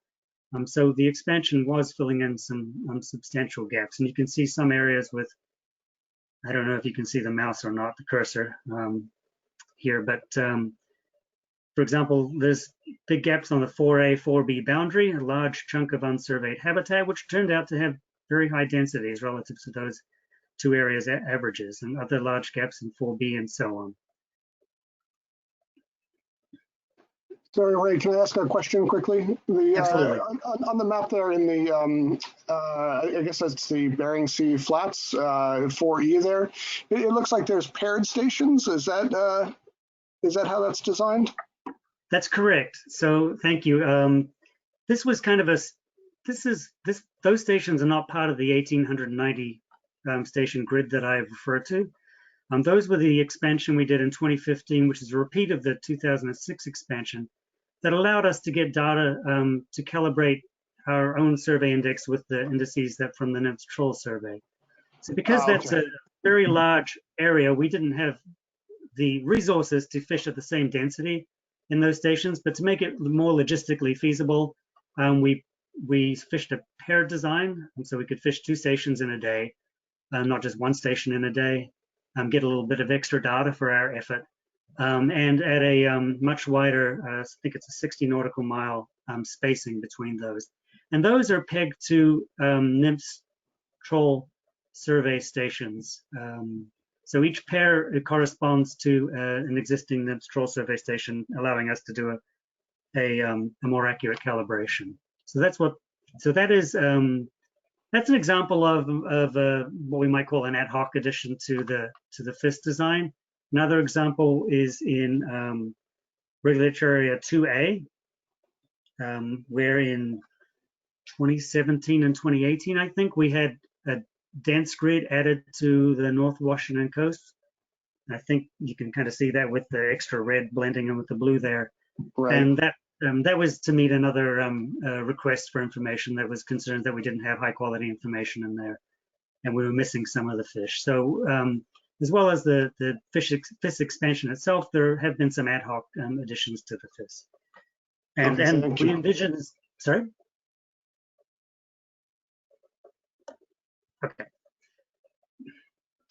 So since 2016, thanks for explaining the paired stations there. No problem. Sorry, I think there's a little bit of delay in the voice coming through, so I apologize if I talk over your questions. Since 2016, we've been using spatiotemporal modeling of survey data to produce these weight per unit effort and number per unit effort indices, estimates. And I say survey data here because it's not just the FIS data that we're incorporating into these models in the Bering Sea. As I mentioned, we're also using NIMS Troll survey data through a calibration. We also make use of a Northern Sound Troll survey. Northern Sound is the very northeast of the Bering Sea that the Alaska Department of Fish and Game undertakes now on an annual basis, and I understand they will be fishing that this year, so that will be our only other source of data for the space-time modeling this year, and our only piece of information for the Bering Sea. And this modeling has 2 key purposes. It smooths data in time and space, makes use of information on spatio and temporal relationships among survey stations to sort the signal from the noise, as it were. And it fills in gaps in survey coverage using model predictions while accounting for uncertainty. And so I'm not talking about this in a lot of detail, but I'm happy to answer any particular questions on how the spatiotemporal modeling works. That is detailed in a number of papers to the SRB and presentations beginning in 2016, possibly 2015.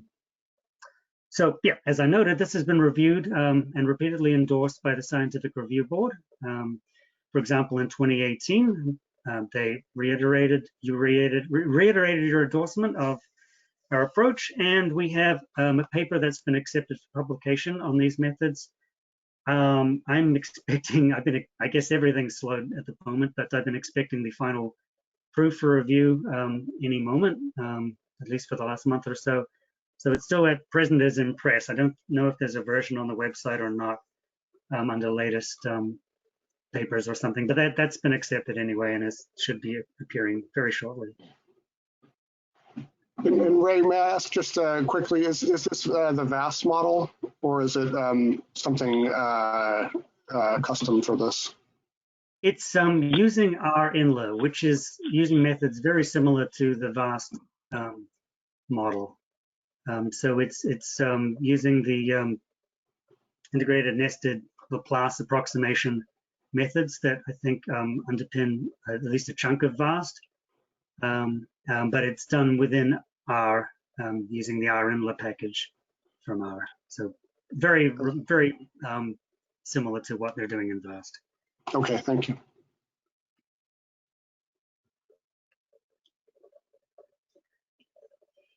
So moving on to what we do with the FIS now that we've completed this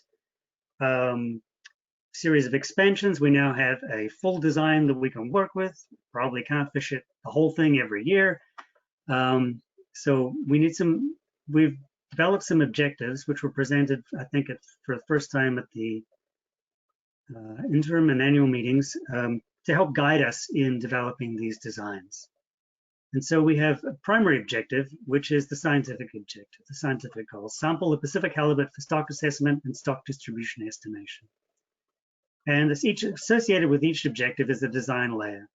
And we have minimum sampling requirements in order to meet that objective in terms of station distribution, the station count, how many stations, and the skates per station that we fish each year. So there's a little bit of background. Each station is fished using set line gear, long line gear, which consists of several skates of 100 hooks per skate tied together. And depending on the year, we can fish anywhere from 4 to 8 of those skates per station. And the secondary objectives, we have a goal with the FIS for long-term revenue neutrality. The halibut that we catch on the FIS are sold to provide revenue to cover the costs of running the survey. So in this design layer, we're now bringing in logistics and cost in developing the designs. We need to come up with designs that are not only meet our scientific goals, but are operationally feasible and cost revenue neutral. And then tertiary objectives, we want to minimize removals. The FIS has an impact on the stock, as Ian will show, a relatively small one compared to other sources, but it is something that that engenders some discussion from time to time. And assist others where feasible on a cost recovery basis. We do use the FIS as a platform for assisting other agencies in collecting data from time to time. So the removals, which we want to minimize our impact on the stock while meeting our primary objectives. We want to assist others, as mentioned, and occasionally there are ad hoc decisions of the Commission regarding the FIS design. An example of that was the addition of those dense grid stations off Regulatory Area 2A a couple of years ago.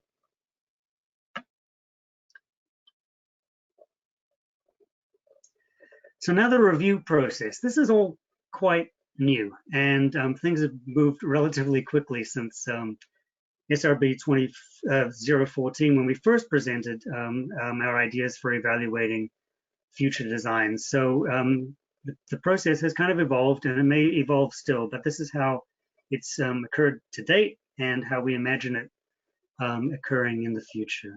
So based on these objectives, we have developed methods for evaluating potential future designs, and we've presented proposed designs for review.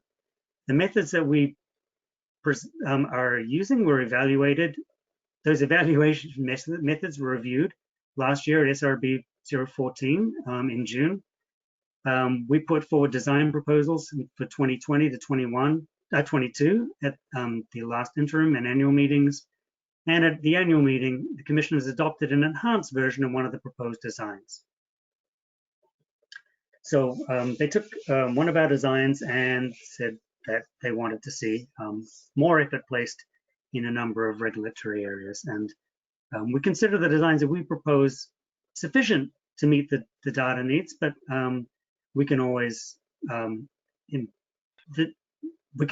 more data. And if there's a proposal to a recommendation to enhance those designs, we're certainly that's something we can certainly be included. So following completion of the coastwide, so here's the how we imagine the review process proceeding in the future. So following completion of the coastwide FIS expansion, the 2019 to 2020 was the first full year fully rationalized designs could be proposed. We completed the expansion of regulatory areas 3A and 3B last year, and finally that allowed us to complete the picture of the stock distribution. So it's expected that the design proposal and review process going forward will be as follows. That we will present our design proposals to you, the SRB, for the next 3 subsequent years at the June meeting, this meeting. And that is what we're doing in this presentation. And the first review of these design proposals by commissioners will occur at the September work meeting, revised if necessary based on your input at this meeting. These designs will be presented, incorporating any revisions at the November interim meeting, and then presented again and potentially modified by commissioners at the January-February annual meeting. And these adopted AM design will then, for the current year, which would be 2021 in context of this discussion, will be modified for cost and logistical considerations prior to summer implementation in the FIS that occurs typically from May through September. So that process will occur in February, April, although that was a longer process this year because of unexpected events. Okay. So I don't know if I should pause here and take questions before I go into the methods, or if there are any issues regarding this review process that and we'll take a silence as continued.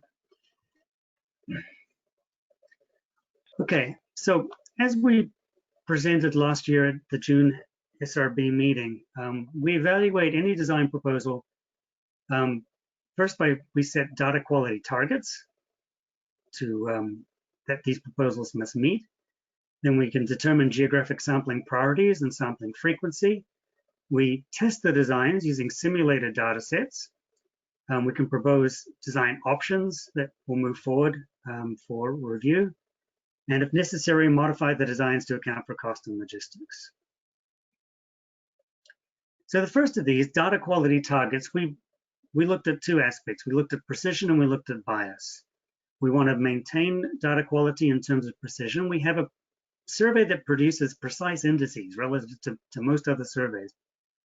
And we want to maintain that data quality going forward as the key input to the stock assessment and the method of estimating stock distribution. We want these quantities to be precise. And so in the papers have more detail on how these targets were where they came from. And that was already discussed at last year's SRB meeting, but the targets are as follows. For all regulatory areas, we proposed a 15% target on the coefficient of variation for O32 weight per unit. O32 are the halibut 32 inches or greater in length, and this is the index most comparable with the commercial indices of density and abundance. 32 inches is the legal size limit in the commercial fleet. It's also been historically the index we've used for estimating stock distribution.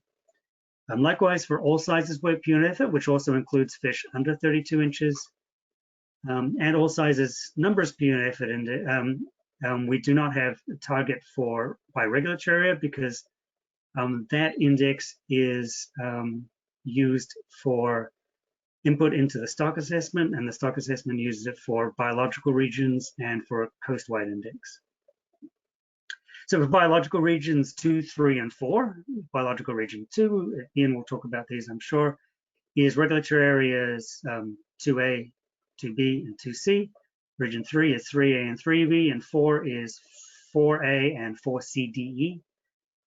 We proposed, we have targets of 10% in coefficient of variation for the indices. For all indices, for biological region 4B, which is coincident with regulatory area 4B, because of its smaller size, 10% is not a realistic target. So we maintain the 15% target that we have for 4B as a regulatory area for all indices. And coastwide, we have a 10% target. And in almost all regulatory areas and regions and on the coastwide basis, these targets have been met in recent years through the this that we've been undertaking. Okay, and we'll talk about, yeah, I'll just carry on.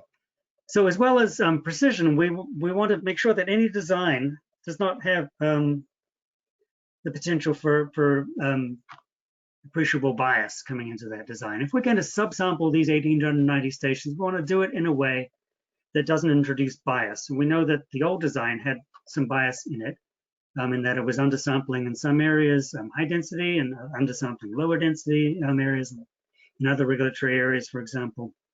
We want to avoid that happening again. So failure to observe or account for changes in these indices in an unsurveyed sub-area or portion of a regulatory area can lead to bias. And therefore, it's important to undertake the FIS frequently enough to keep any bias small. And for this, we propose a threshold of a 10% absolute change in biomass percentage. How quickly can a sub-area's percent, some portion of a regulatory area's percent of the biomass change by at least 10%. And this is detailed in, we reviewed this in detail at SRB016 last year.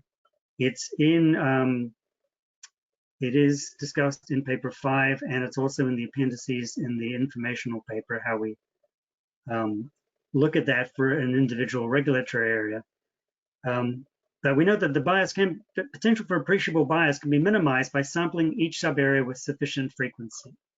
We tend not to get dramatic changes in parts of a regulatory area from one year to the next, at least relative to the rest of the regulatory area. You know, if the areas we're not sampling go up, then we might expect the area where, sorry, if the parts of a regulatory area that we are sampling go up, we might expect the rest of it to go up as well to some degree.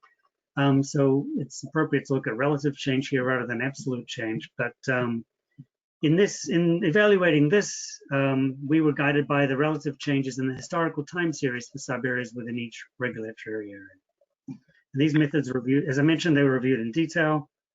In SRB14, I do have this as extra slides. If anyone, perhaps at the conclusion of this, we can review them again with an example for regulatory area 4B, how this proceeds.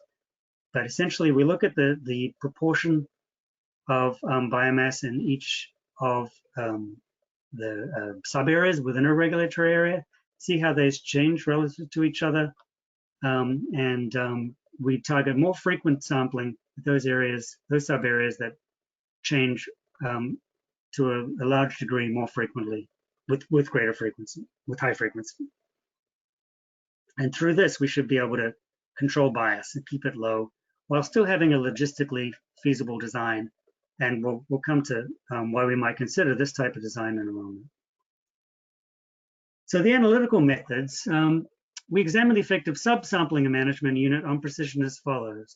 So where randomized design is not used, we identify logistically feasible sub-areas within each management unit, in particular regulatory areas, and we select priorities for future sampling. We then generate simulated data for all FIS stations based on the output from the most recent space-time modeling And we use those simulated data as if they were future catches for subsequent years. So we augment the data series that we have. So for example, now we have data up to 2019. We augment that with 1 to 3 years additional years worth of simulated data, with the design over those 3 years reflects the sampling priorities identified above. So it gives us some simulated data to work with to test out our model, see if we are going to keep within the precision targets in particular. Extending these simulations beyond 3 years is not considered worthwhile. The evaluation will be undertaking evaluation each year based on the data we collected, and so we imagine these the design choices for subsequent years will be revised following the information that is new each year. And so in this manner, projected designs can be evaluated and efficiently updated to reflect observed data as they become available. So 3 years out is probably as good as we can look, while giving something that while still presenting a design that's realistic, and give stakeholders and commissioners and yourselves a sense of how the design process will play out over a number of years. Because in one given year, we're not going to be fishing, we're not proposing fishing the entire grid. So people want to know, well, if we're not fishing this piece this year, when are we next going to fish that piece? So we discussed several potential annual FIS design options during recent meetings. One option, of course, is to sample the full 1,890 station design. We could do all of those stations every year, and that would be great. That would be a lot of data, and we have spatially complete coverage, but it would be very costly. Or we could do completely randomized sampling within each regulatory area. Another option that I think was suggested at last year's SRB was the idea of doing randomized cluster sampling. So we would sample logistically efficient clusters of 3 to 4 stations, but those clusters would be sampled at random. So there'd be more gaps than a fully randomized design, but the coverage would be more comprehensive than, say, the design that comes next, which is sub-area sampling, where regulatory areas are divided into distinct sub-areas based on density, geography, and biology. And it was this last design that we focused our discussions on at SRB016 last year, and was the basis for our initial presentation to the commissioners at the interim meeting. And that's the design that kind of took people by surprise. So here's what these designs look like. Here's the full FIS design again. It'd be wonderful if we could do this. That's not logistically feasible most years. This is what a completely randomized design would look like. So in this case, we're targeting a sample size of 1,000 stations. It's somewhat less than we've been fishing on an annual basis, so something that may save us some resources. But with those stations randomized within each regulatory area. And you can see a randomized design does spread some of the stations out a bit. So you can imagine some logistical difficulties coming up, particularly at the ends of the stock where you have relatively a narrow habitat to sample, where you have maybe a cluster of stations, then you've got quite a lot of running time to the next cluster of stations in an area that's relatively expensive to fish, like 4B or the Bering Sea edge. In denser station designs like 2B through 3B, you may be able to thread your vessel more efficiently. And it sounds like someone's trying to talk, or is that just shuffling? Is there a question? Okay. So this is what a randomized design might look like. This is what a randomized cluster design would look like. Again, we targeted around 1,000 stations, ended up with 1,015 because of the, we're sampling these in clusters, so we're not going to get the exact number of the target. But you can see that while we maintain a spatially comprehensive design, there are larger gaps between the clusters. But each one of those clusters is logistically efficient to fish. Just an area like 4B or 4A and 4CD, again, you have a lot of running time out to get to some of these clusters with nothing in between. So it is less efficient than the designs we'll see next. We did present designs like this at the annual meeting. They didn't get any traction. Nobody went with the design. Nobody ran with a design like this as a possibility, but it's still out there for discussion. And then a sub-area design. This is the design that surprised people in some cases in a not entirely pleasant way at the interim meeting.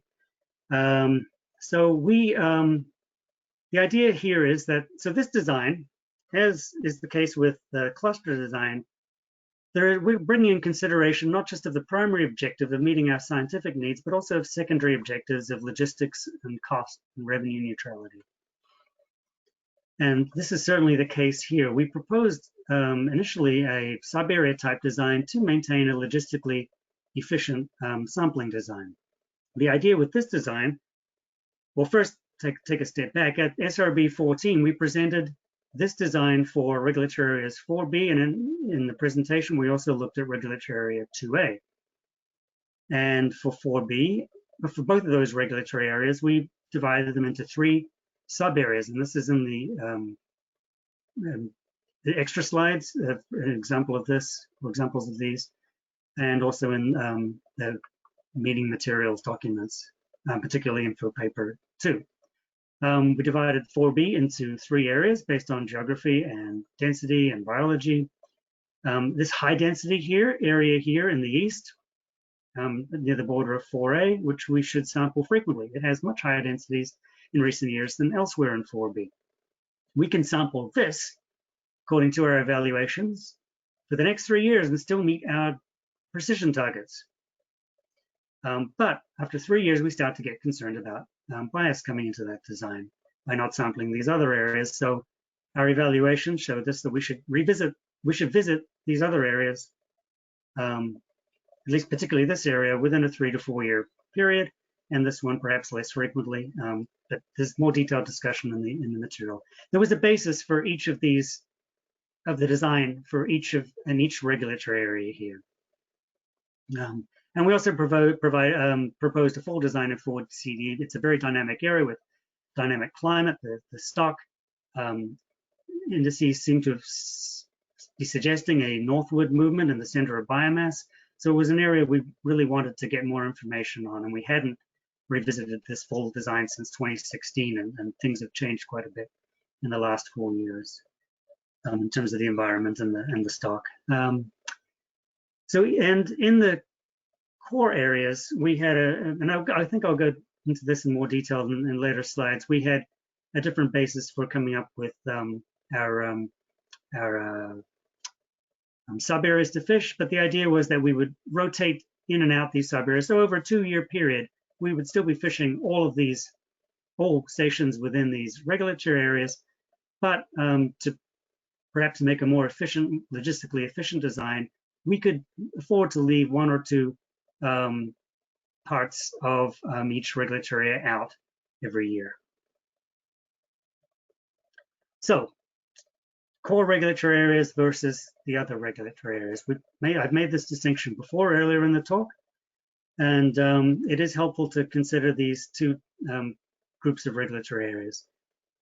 The areas 2B through 3B comprise the current core of the Pacific halibut stock. They have generally high relative density throughout, whereas the other areas have much more patchy distribution of Pacific halibut. And for these core areas, we considered 2 design options. We considered randomized design, as you saw earlier, and the sub-area design, as you saw in the previous slide, in which not all FIS regions are sampled each year. And by region, we chose the FIS charter regions, which are as a logistically useful way of dividing these regulatory areas in the absence of clearer geographical and biological basis for doing so. And so in such a sub-area design, not all FIS regions need to be sampled every year. And so this option does place a high priority on logistics. We keep the stations clustered together, so it's efficient for the vessels to fish those stations. But we choose those areas in such a way that minimizes bias. So if there's a region in a regulatory area that changes quite a bit from one year to the next, then that's an area that region that we should sample on an annual basis, or once every 2 years at least. We keep it in the sampling design. But if there's another area that has relatively low density and is very stable, then that's one we could leave out, say this year, and then come back to it next year to maintain comprehensive sampling.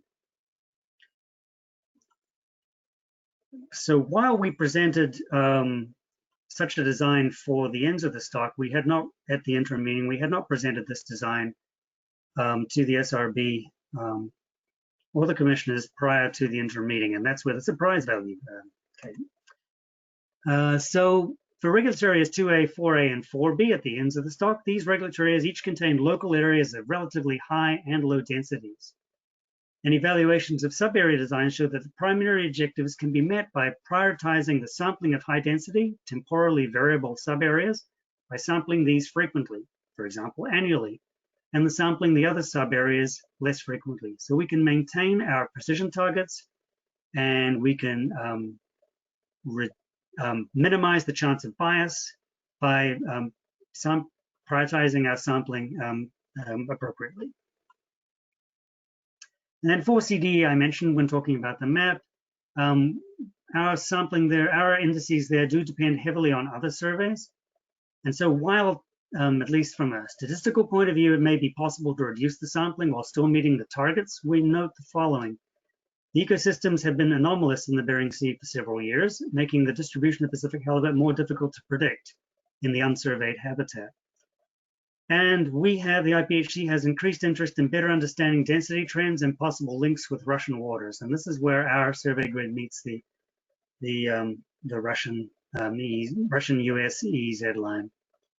So therefore, on all designs, we propose repeating the full grid in 4CD on the Bering Sea shelf, last fished in 2016 for the next 3 years.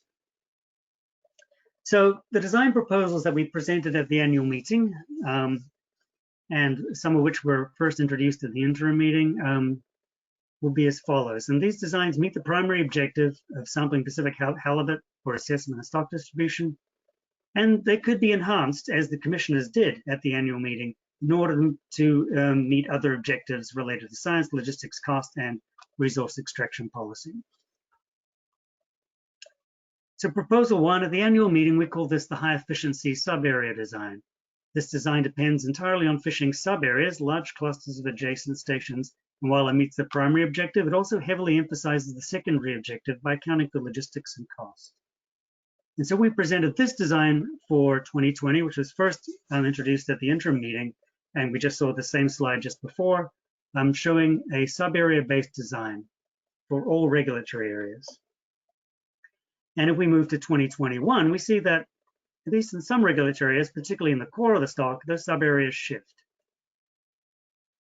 And I think it's over a 3-year basis, we fish all sub-areas within the core of the stock. Any area missing, then we will ensure that that is fished within a 3-year period. And that minimizes any chance of appreciable bias creeping into the indices while maintaining reasonably high spatial coverage in all regulatory areas, and ensuring that all key areas, those that are most likely to change or have the highest densities, are fished.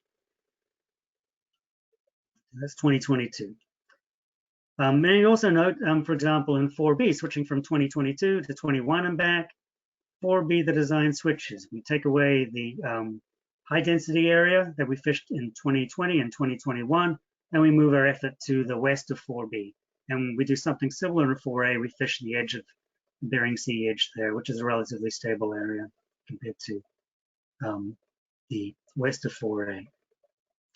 Other parts of the stock would be fished may need to be fished less frequently, and so don't appear in the 3-year design. That includes Northern California, which is relatively low density. The inside waters of 2B, these are areas that we could fish less frequently, say every 5 or every 10 years. So proposal 2 was a compromise design, and this was presented following feedback at the interim meeting and some concerns with using a sub-area design in the core regulatory areas. So we developed a compromise design, which was our preferred option. We statistically, I'd always prefer to do a randomized design than this kind of sub-area design. The statistical properties of a randomized design are more desirable and easier to control in terms of bias. So this compromise design utilized a randomized design in the core regulatory areas, but the same sub-area design elsewhere. And so the focus is on the primary objective, but operational efficiency is still considered by fishing the low density and or stable sub-areas less frequently in at the ends of the stock. And so this is what that design looked like. So it's the same randomized design in the core areas I think that you saw earlier, but combined with the efficient sub-area design in those lower density, more concentrated density, patchier regulatory areas at the ends of the stock. And in 2021, the randomization is devised in such a way that any station in those core areas not sampled in 2020 is then sampled in 2021, and if there's any extra stations, they're randomly allocated to those that had been previously sampled. Ray, can I interrupt? Yes, yes, absolutely. I think we have a question from someone. Thank you. Sorry, Ray, it's Sven. Hi, Sven. Can you hear me? Yes. Yeah. All right. I see these, and I'm quite content with the reasoning behind some of these. But have you considered how this impacts your spatial modeling in the future? I mean, in many regards, the model that you're using now assumes that the stations you have are randomly collected, and within some of the historic stations they weren't random, but they were so dense that you may as well consider them random. But what you're going to now, particularly in the external, well, in the edges of the distribution, is something that is substantially more clustered, which may actually then suggest that you get a change in your estimate of your spatial autocorrelation that may feed into the other areas. So how are you going to be dealing with that in trying to still derive unbiased estimates of the variance in future, given the fact that you aren't conducting random sampling? So thank you. So this is in particular, in reference to the 4A, 4B, and 2A. So the spatial autocorrelation is estimated from the entire time series. At present, there's only one parameter for this. And so it's the influence of leaving out an area or two in a single year is likely to be small on estimating that parameter. And it's through that spatial autocorrelation that allows us to come up with an estimate allows us to come up, that spatial autocorrelation helps inform greatly the estimates that we do get in those unsampled subregions, and that there's a connection between the index that you would get in a station in 1 year with the index that you got last year, and if last year you have data, that data is informative to the estimate that you have this year. So unless we have divergent trends in the areas that we're not sampling relative to the areas that we are sampling,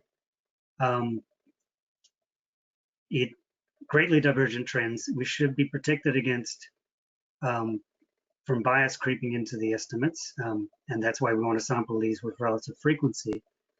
And I know I'm not fully getting at your questions, Sven, but so I think I'm going to have to ask you to repeat some of it. But I think by doing these sufficiently frequently, every 3, 4, or whatever years that it demands, we will have information coming in on a frequent basis that allows us to update and evaluate whether the decisions we made over the past 3 years were the right ones or not. We're not letting the thing drift off too far. Trends are not going to drift off too far before we start filling in those gaps again. And so I don't think we're going to lose a great deal in terms of accuracy through bias creeping in. and while we will be maintaining precision and as a primary target there. So I'll let you fill in the gaps on what I didn't really get at with my answer. Thanks. Yeah, and I and I agree with you on the central tendency. You aren't likely to have a major impact, particularly given the you know, wide cohort structure these of halibut and so forth, and the relatively even or comparatively even distribution compared to, say, schooling pelagics. But nevertheless, in some way, shape, or form, what you are deriving here is a single parameter of autocorrelation for the whole of the time series, and it's that variance component which can also have a temporal trend, which you will struggle to pick up. It can also have a spatial trend. And what we've seen in some of the VAST models, as well as some of the GAM and mixed effects GAMS models that have, you know, been worked on, they have a retrospective in the index itself. In other words, as you add a new years of data, you get a persistent trend in one direction or the other.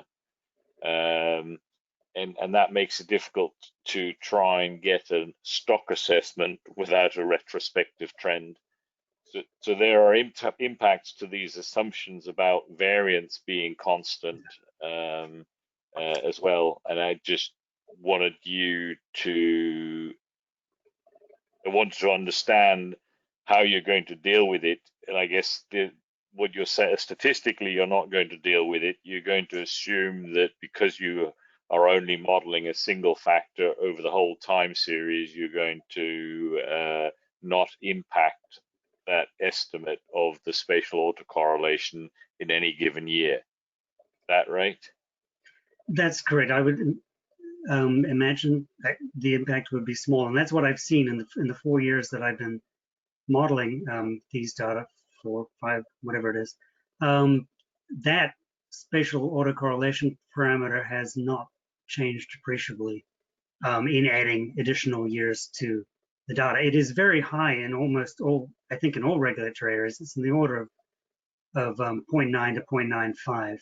So there is high temporal correlation.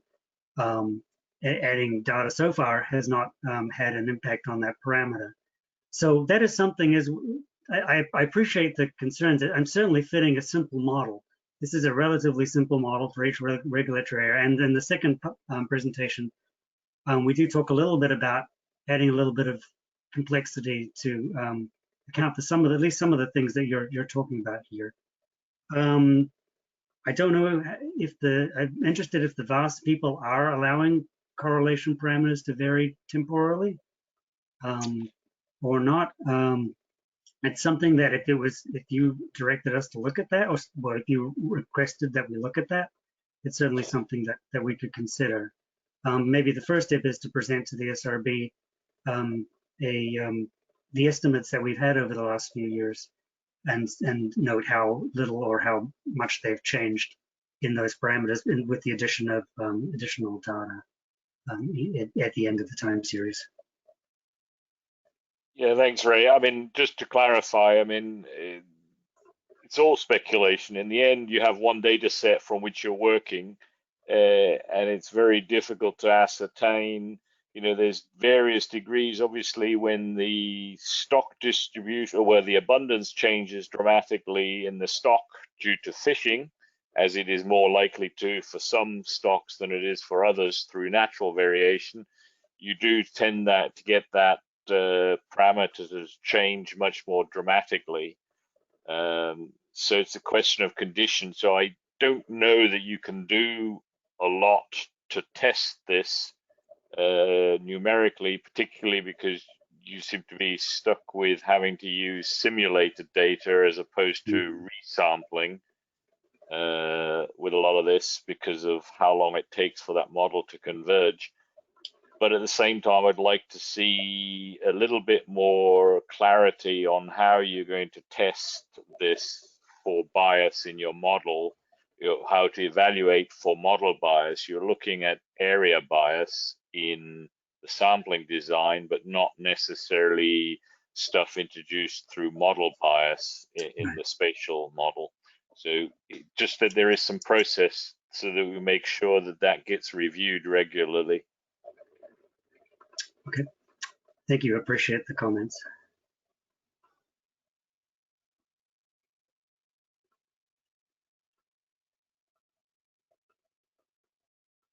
Okay,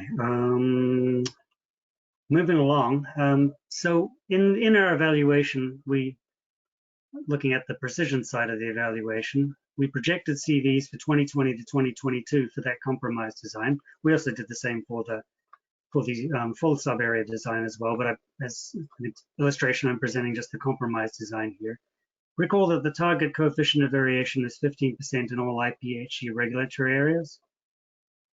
And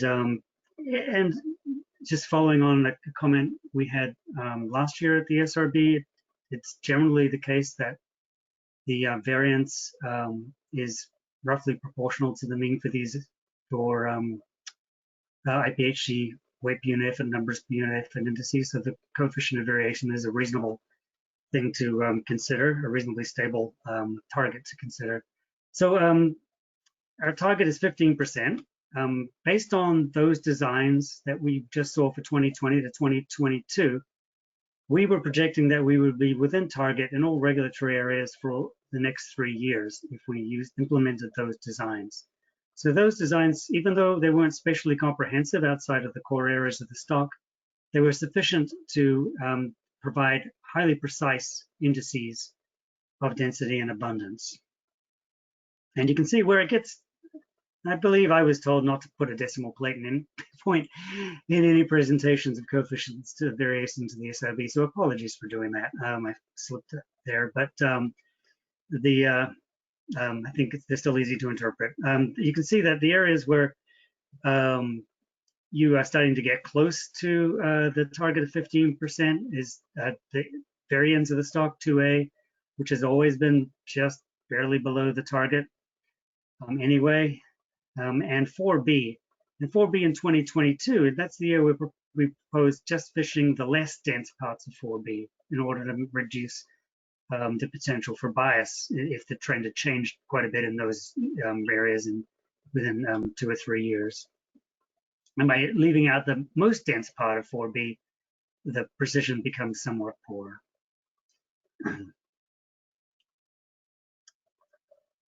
Consideration of cost. Overlaying anything that we propose is that we got to spend some money and resources to go out and fish these designs.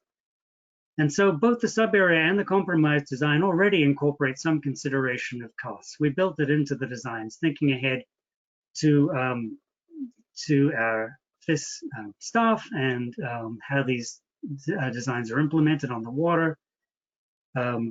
We knew it would be unreasonable to present something that was totally logistically unfeasible. Although having those options like the full 1890 design in our back pocket. So we presented logistically efficient sub-area designs in at least some IPHC regulatory areas. So the goal here was to provide statistically efficient and logistically feasible designs for consideration by the Commission. I'm going to say statistically efficient to maintain those targets of low bias and high precision. We don't need to fish the whole grid every year. We don't need to fish 80% of the core of the stock on an annual basis. We can get away with 50%, probably less. These regulatory areas have a lot of stations in it. So we have something that's statistically efficient and logistically feasible. During the interim annual meetings and subsequent discussions, cost, logistics, and tertiary considerations are also factored into developing the final design through the review process that I outlined earlier. In particular, the FIS is funded by sales of captured fish and is intended to have long-term revenue neutrality, meaning that any design must also be evaluated in terms of the following: the expected catch of Pacific halibut, the expected sale price of those halibut, the charter vessel costs, including relative costs per skate and cost per station, the costs of bait that we use on the charter vessels, and IPHC staffing costs. So balancing these factors may result in modifications to the design proposals. For example, we may need to increase sampling effort in high density regions and decrease effort in low density regions to maintain revenue neutrality. In some of these low density regions, at least in recent years, we lose money. So we may be able to make it back by increasing density in high density regions. At present, with stocks near historic lows and low prices for fish sales, very low prices as I understand it, the current funding model may require that some low density habitat be omitted from the design entirely, as occurred in revising the 2020 designs, even prior to the arrival of COVID-19 on the scene. The revenue neutrality goals required that we modify the design that was adopted at the annual meeting. This will have implications for data quality, particularly if such reductions in effort relative to proposed designs continue over multiple years. At the moment, we have a reduced design, which we'll look at in a moment. For now, we have a reduced design that is planned to be undertaken in 2020 only. So we're considering designs that for subsequent years that don't reflect the realities of 2020, and hoping that the situation, the financial situation, and I guess the societal situation are not present next year. So yeah, and as I noted, due to budgetary constraints and the impact of COVID-19, neither the proposed nor adopted AM96 designs are proceeding in 2020. Instead, with a design sampling only the core areas, is being implemented. Because of this, our proposal for the SRB for your review is to take the 2020 to 2022 proposal originally presented at the annual meeting and shift that by 1 year to 2021 to 2023. At this proposal was our staff preferred compromise proposal with randomized sampling in the core areas and efficient sub-area sampling in the ends of the stock 2A, 4A, and 4B. And it's likely that this design represents the maximum effort that can be deployed outside of the core areas in coming years, while still meeting the secondary objective of revenue neutrality. And so this is what the implemented 2020 FIST design looks like. So this is what's being undertaken, about to start in coming days. So we will have no sampling in regulatory areas 2A, 4A, 4B, or 4CDE, apart from Northern Sound Trawl Survey, which isn't even on this map here, but no sampling on our own survey in those regulatory areas. 3B will be sampling only half of regulatory area 3B, a relatively high density, that half, but only half of 3B. And we'll be sampling 2B, will be leaving out the lowest density parts of regulatory area 2B, but sampling all FIST stations on the 10 nautical mile grid in regulatory areas 2C and 3A. So what this represents, and Ian has already talked about it to some degree, is very high quality data in the core of the stock and a lack of data elsewhere. Now, just check what my next slide is. Yes. So the implications of this design has implications for data quality, not just in 2020, but in subsequent years. And this is getting to Anne-Marie's questions from earlier as well. So as noted, these areas on the end of the stock will have no sampling in 2020. And so their weight per unit, the implications of that is in 2020, their weight per unit effort, numbers per unit effort indices will almost certainly not meet precision targets this year. The information for 2020 for these areas comes only from covariate relationships in the space-time model and from prior year's data through modeled temporal correlation, as we discussed earlier. And that on its own, without data in the current year to inform that, yields relatively imprecise estimates. Not only will the estimates for 2020 be imprecise, but the lack of data on stock trends from 2019 to 2020, how things have changed in the last year, means that the estimates will also be potentially biased. It's not like the design we proposed, for example, in 4B, where we were only sampling maybe a third of regulatory area 4B in our proposed sub-area design, but that's where 80% of the fish were. So we would have good estimate on the trend for the whole of 4B by just sampling that 1/3 of the stations. We won't have that. So there's a much greater potential for bias if you have no information at all. And the impact of this reduced survey will propagate into subsequent years' estimates. For example, the 2021 estimates will be less precise than they would have been if data had been collected in 2020 because of the temporal correlation. Information on this year's estimates doesn't just come from the data we collect in this year, it comes from the data we collect in previous years, with the influence of that information diminishing with increasing years from the year of interest. However, if the proposed 2021 design is implemented, we expect this to bring the FIS back on track to meet data quality targets in coming years. And not included in the material that you have, I've been doing some modeling since the design, the 2020 design was finalized at the end of May.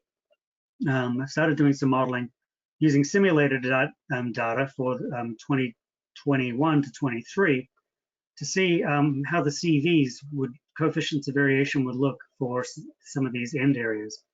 And so far I've done models for regulatory area 4B, and I'll move on to 2A and 4A soon. But what I've done supports the assertion that I've made in the final point here. So if we're projecting, based on the simulated data for 2020, a CV for 4B of about 25%. So in the absence of any data, new data in 2020, the CV for 4B's estimate of weight per unit effort will increase to 25% from, I think, a projected value of something like 9 or 10% using the design that we originally proposed. So that's a considerable increase in CV, a considerable decrease in precision. Now, relative to other surveys, 25% might not seem so bad, but it's still quite a bit outside of our target, and we would desire it to come down. So, but if our design is proposed at this meeting for 2021 is implemented, we're projecting that the CV for 2020 will come down to 17%. So that's 2020. Even though we didn't fish any stations in 2020, having data in 2019 and data in 2021 will provide enough information to bring that CV down to 17% by 2021. And the CV for 2021 will be around 13%, so back within target. So within a year, our contemporary estimate of the stock density in 4B will be precise enough to be within target, provided the 2020 reduced design is a one-off and we go back to design that we're proposing for 2021. Jumping forward another 2 years to 2023. So the design as proposed will be implemented then in 2022 and 2023. CVs will be maintained below 15% in those 2 years in 4B. In fact, they'll be, we project them to be between 10 and 13%. And even 2020 CV will come down slightly further to around 16%. That's probably as far as it'll get, given the additional information of the subsequent years, still providing some information on the 2020 year in which we had no direct observations. That's not to say that that estimate may not be biased, but at least the precision will be relatively high again. And I'd expect the same kind of improvements to occur in regulatory areas 2A and 4A as well. Once we bring the proposed design back on track in 2021, the precision targets will ultimately be met, starting in 2021. So in the core of the stock, we're in a rosier. The outlook for 2020 is much rosier. We have high sampling effort in 2020 in IPHC regulatory areas 2B, 2C, and 3A. That means the estimates from these areas are expected to meet data quality targets this year. 2C and 3A, the estimates will be unbiased because we have comprehensive sampling of the full grid. And as Sven suggests, it's essentially a random grid with respect to the habitat. The estimates will be unbiased. In 2B, we're leaving out the two least productive portions of the stock. The inside waters, which has almost no fish, east of Vancouver Island, and west of Vancouver Island, which has always had lower density than the rest of regulatory area 2B. And so any estimate of trend in 2B should be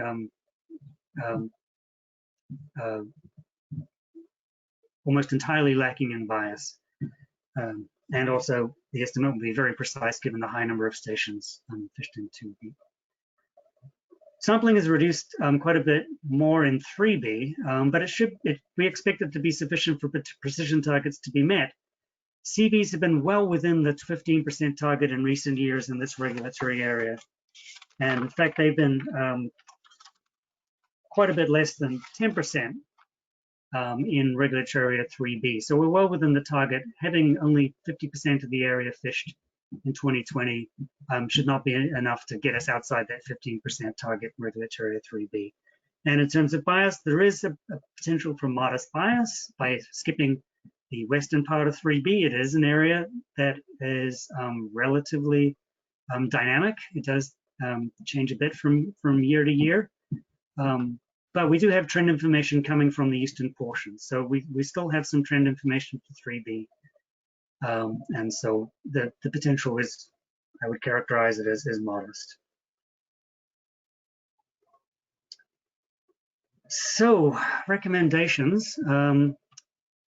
We recommend that you note this paper, which provides designs for 2021 to 2023, proposed designs, specifically a compromise design with randomized sampling in the core areas and sub-area designs elsewhere.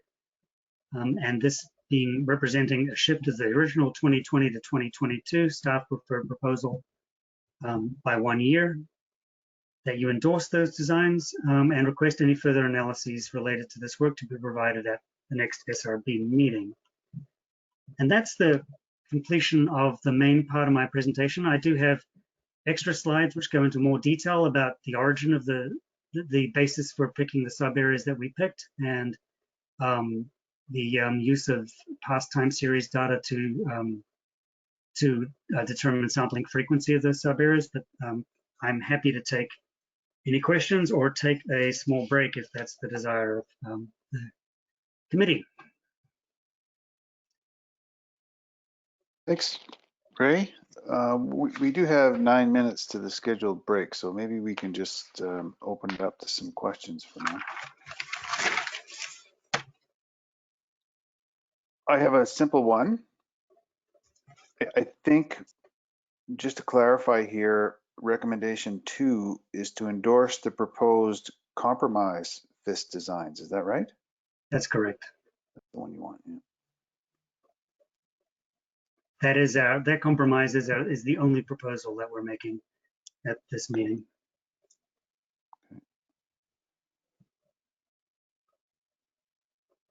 Ray, I've got a number of questions. I don't know if I should jump in here. Is this a good time?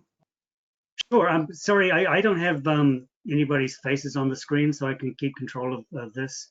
So if you could say your name before you ask a question, I'd appreciate that. Thank you. I'm sorry, Ray. This is Olaf. Thanks, Olaf. Yeah, I'm the one with the naive questions here, since this is my first time hearing this. I really appreciated all of the. I really appreciated all of the background information here. This was an incredibly thorough presentation and really helped me get up to speed. I had a number of questions, and I suppose we can always punt some of these till later or have a separate conversation, since some of them are probably just going to be me catching up here. But I'll throw them out here and we can decide. So I was curious to hear a little bit more about how the set line data and the NIMS bottom trawl data interact within the model. Is the bottom trawl survey data the only other additional data source that's included here? Thank you. That's a very good question. I'll come to the second part first because that's quick to answer. There is a third data source that we use in the Bering Sea, and that is the Alaska Department of Fish and Game Trawl Survey, which is fished in a relatively small part of the Bering Sea in Northern Sound in the northeast. That's an area that NIMS hasn't covered every year, so we have it fills a data gap in some years. But to come back to your primary question, in 2006 and 2015, we fished our own expanded survey, those paired dots that were in one of the figures. And I'm not going to scroll through 30 slides. I probably messed it up. I remember them well. Yep, great. So in those years, there were data available on our FIS and on the NIMS trawl survey at the same time. And so what we did was we did a length-based calibration between the length distribution of the fish caught on the trawl survey and the length distribution of the fish caught on our own setline survey. The trawl survey tends to catch much smaller fish on average than our setline survey. So we can't just take a raw index from the trawl survey and scale it and reasonably expect that to work for every year if the size distribution is changing from over time. So what we did was we looked at how those size distributions relate to each other and came up with a calibration curve that basically scales each fish caught on the NIMS trawl survey to turn it into a fish that is essentially a setline survey fish. So if a fish, for example, that's 30 centimeters in length is uncatchable by our own survey, but it can be caught on the NIMS trawl survey. So that would be given a weight of 0 in the calibration. Where somewhere along the line, there's essentially a 1-to-1 calibration point. It's around about 100 centimeters. So every fish from the NIMS trawl survey is given a weight of, essentially we're weighting each fish in proportion to the relative occurrence on the two surveys, the distribution of the two surveys. And so this approach we detailed in the paper that is in press, and I'm happy to make that available to you. The draft of that was provided to Sven at the last meeting, I think, and it's available to any SRB members who want to look at it. Thank you. I would love to see that. Yep, I'd be happy to send that along. So that has a much more detailed look at how we do that. It's a relatively simple method, but it seems to work very well. We did the calibration twice in 2006 and 2015, and essentially got the same relationship in both years. So we combined the data to come up with a single calibration. And that allows us to fill in the gaps when we don't have our own survey. We now know how to scale appropriately the fish that the trawl survey catches, the individual fish, and then turn that into an index, which we then scale to turn it into something with the same units as our setline survey indices. So that gives us a trend in the Bering Sea, a very large area that's prohibitively expensive for us to survey on an annual basis. Yeah, and I think that just provides a great example of why this model-based approach is so valuable, right? You have the flexibility of adding things like that. Exactly. So that's great. Thank you. If I can continue here, I want to understand a bit more about the temporal component in the survey and the seasonal progression of the survey. I'm thinking of the Northeast Fisheries Science Center's trawl survey, and there they have a distinct latitudinal progression of the survey over the survey period. And so you've got some space-time confounding where different areas are sampled in different seasons, and so direct comparison is difficult. Is the survey essentially a snapshot? Do you have multiple vessels fishing at once, or is it a seasonal progression through the survey domain? And then on the modeling side, is the temporal component annual, or does it consider temporal effects at a seasonal or within year timescale? Thank you. That's a good question. The survey is considered a snapshot. It's undertaken from late May through early September during the months where it's assumed that the Pacific halibut have already found their summer feeding grounds. They migrate from spawning grounds over the shoulder seasons, the spring and autumn seasons. And by the summer period, while there's movement around within while there can be local movement, they generally assume to have a fairly stable distribution. And so, in that sense, it does differ perhaps from some other species which are moving quite a bit within that summer period. Nevertheless, our satellite survey does have multiple vessels on the water at the same time, and they do not always fish the same pattern, like north to south, or this charter region being fished always before this other charter region. There is some variability from year to year, so we consider that just part of the noise of the data. But the assumption is that would smooth out any residual seasonal variation in the distribution of the stock. That we're not seeing the same fish twice, for example. We're not following the fish throughout as they move in some systematic direction through the stock. There's an assumption that that's not happening, so I think that it for the most part is a reasonable assumption. I have looked, when I first started looking at space-time models, I did consider seasonal variation in density, that maybe there is some kind of density peak, and that we can add that as a covariate, that the days since the start of the year, for example, model that as a quadratic that goes into the covariate model.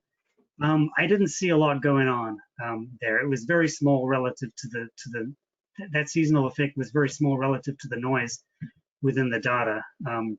There may be some evidence of it, but it's a relatively, I'd say, very much a minor effect as far as I can tell. It is something that we could explore further, but I think compared to other species, it's quite, and some of the other things we might look at, it's relatively unimportant. Does that answer? I feel there's another part of the question that I missed.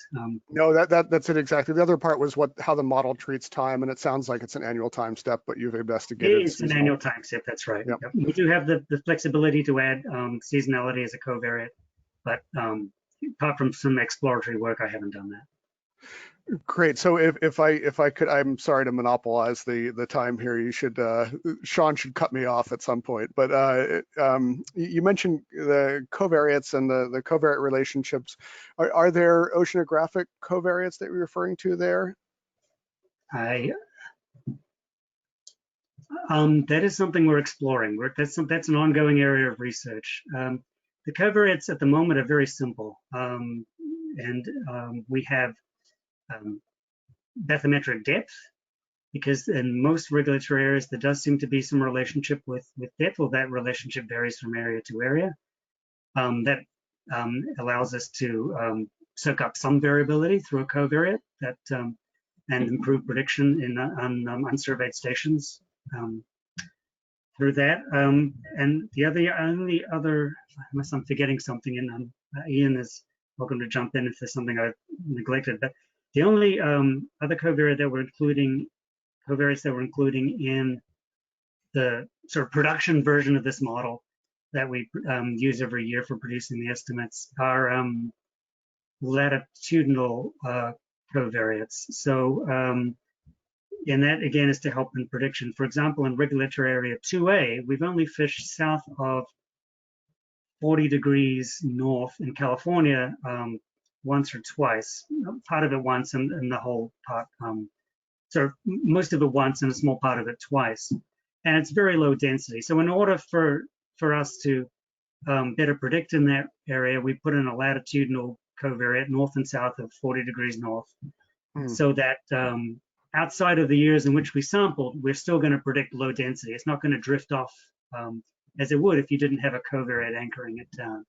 And the other example of the same type of covariate is last year we introduced a Salish Sea covariate, which is the inside waters of Washington and British Columbia, to the model. That's another very low density area that, at least in British Columbia, has only been fished once. And again, if in the absence of covariate, the predictions in that area would just start to slowly drift towards the mean as you move away from the year in which you collected the data, with some influence from neighboring stations through the spatial dependence.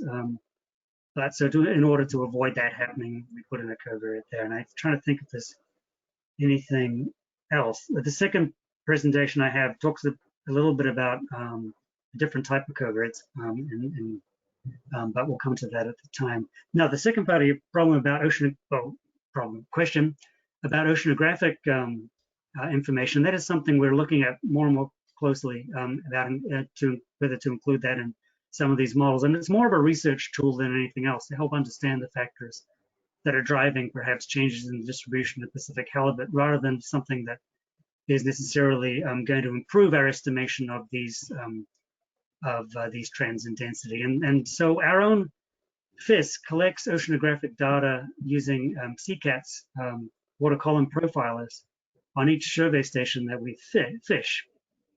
And so we do get information like dissolved oxygen and salinity and pH and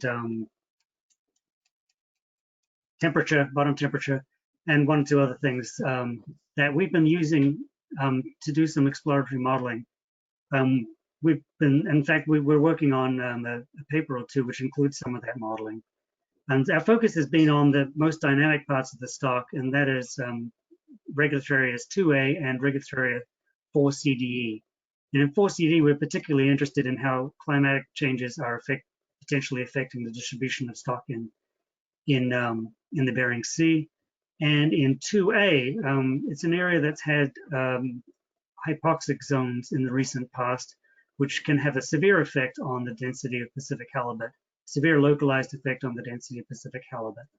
So we did look at including dissolved oxygen as a covariate in models for regulatory area 2A. We found that it didn't improve, or didn't have much of an effect at all, or any effect really, on the estimate of these density indices. And the reason is that we have the dissolved oxygen data at the same time that we have collected, at the same time that we collect the catch rate data that are the main piece of information for the index. So that's not providing, we expect it would make a difference if we had oceanographic data at stations which we didn't otherwise have direct observations of the halibut catch. We'd be able to predict at those stations better.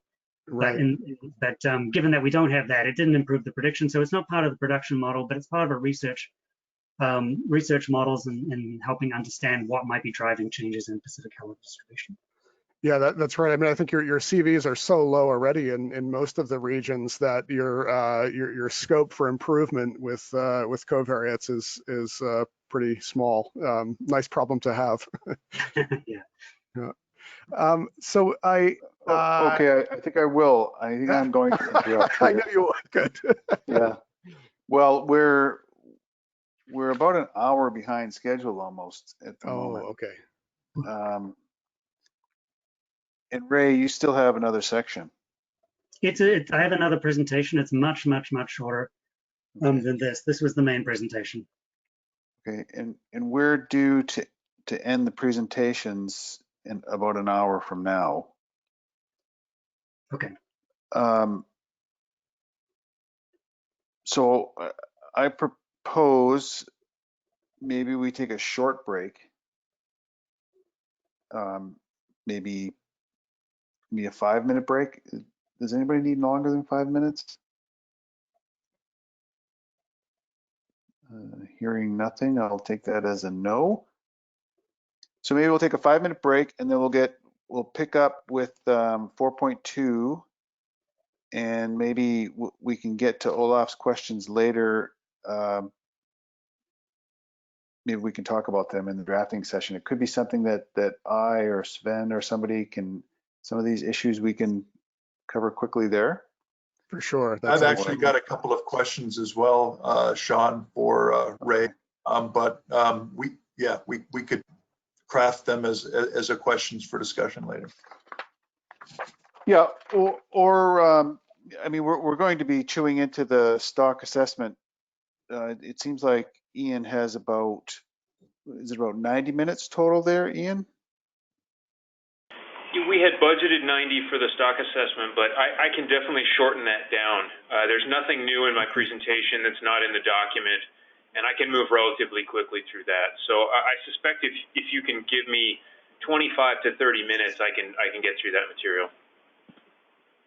Okay, well, we might not have to chop up that much, but I think certainly maybe we can make a bit of a swap here. So we'll take a 5-minute break. We'll come back. We'll wrap up any questions on this section, 4.1, and then we'll do 4.2, any questions on that, and then we'll get into the stock assessment. Okay, so let's aim to come back in 5 minutes. Thank you. This Ben conference talking. will now be recorded.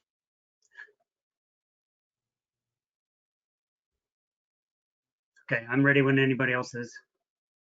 Okay, take it away.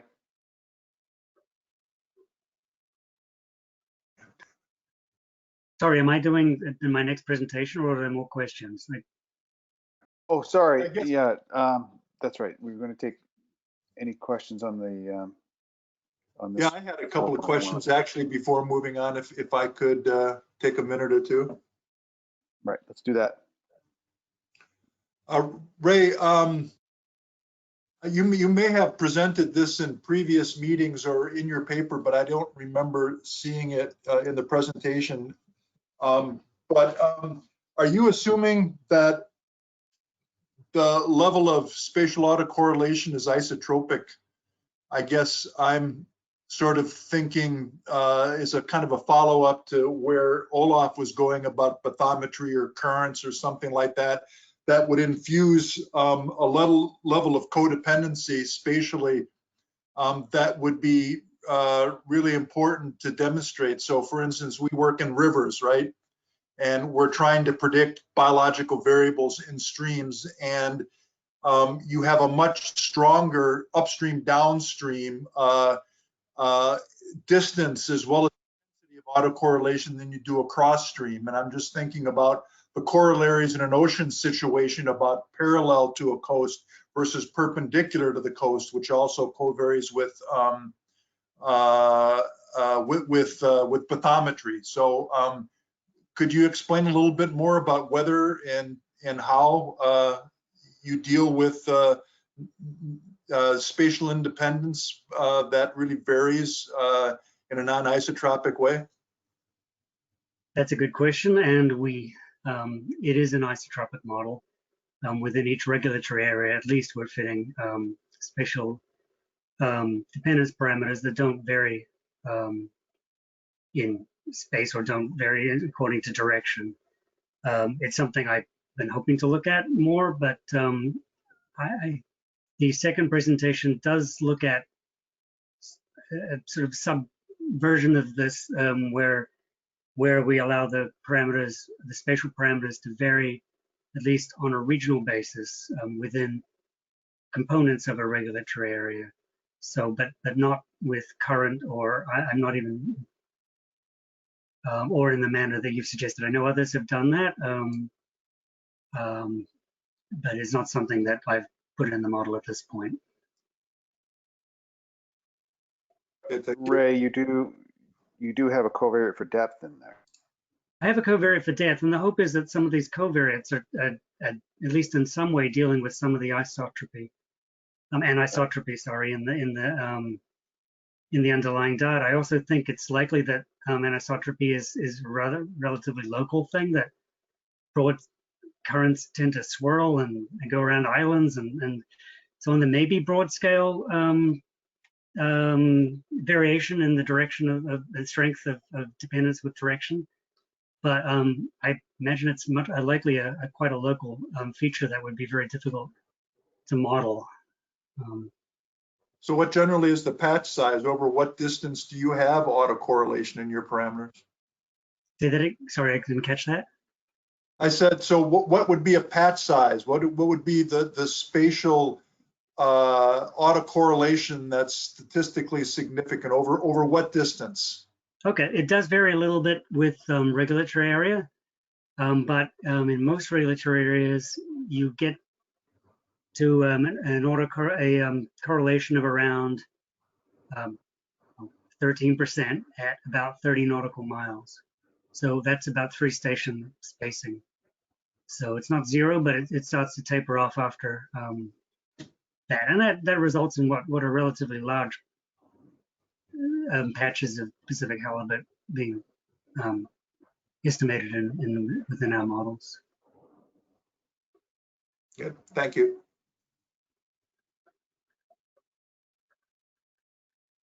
Any other follow-up questions on this section?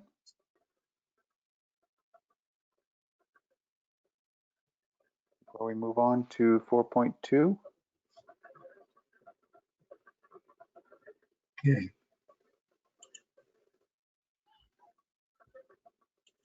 Okay, hearing none, let's move to 4.2.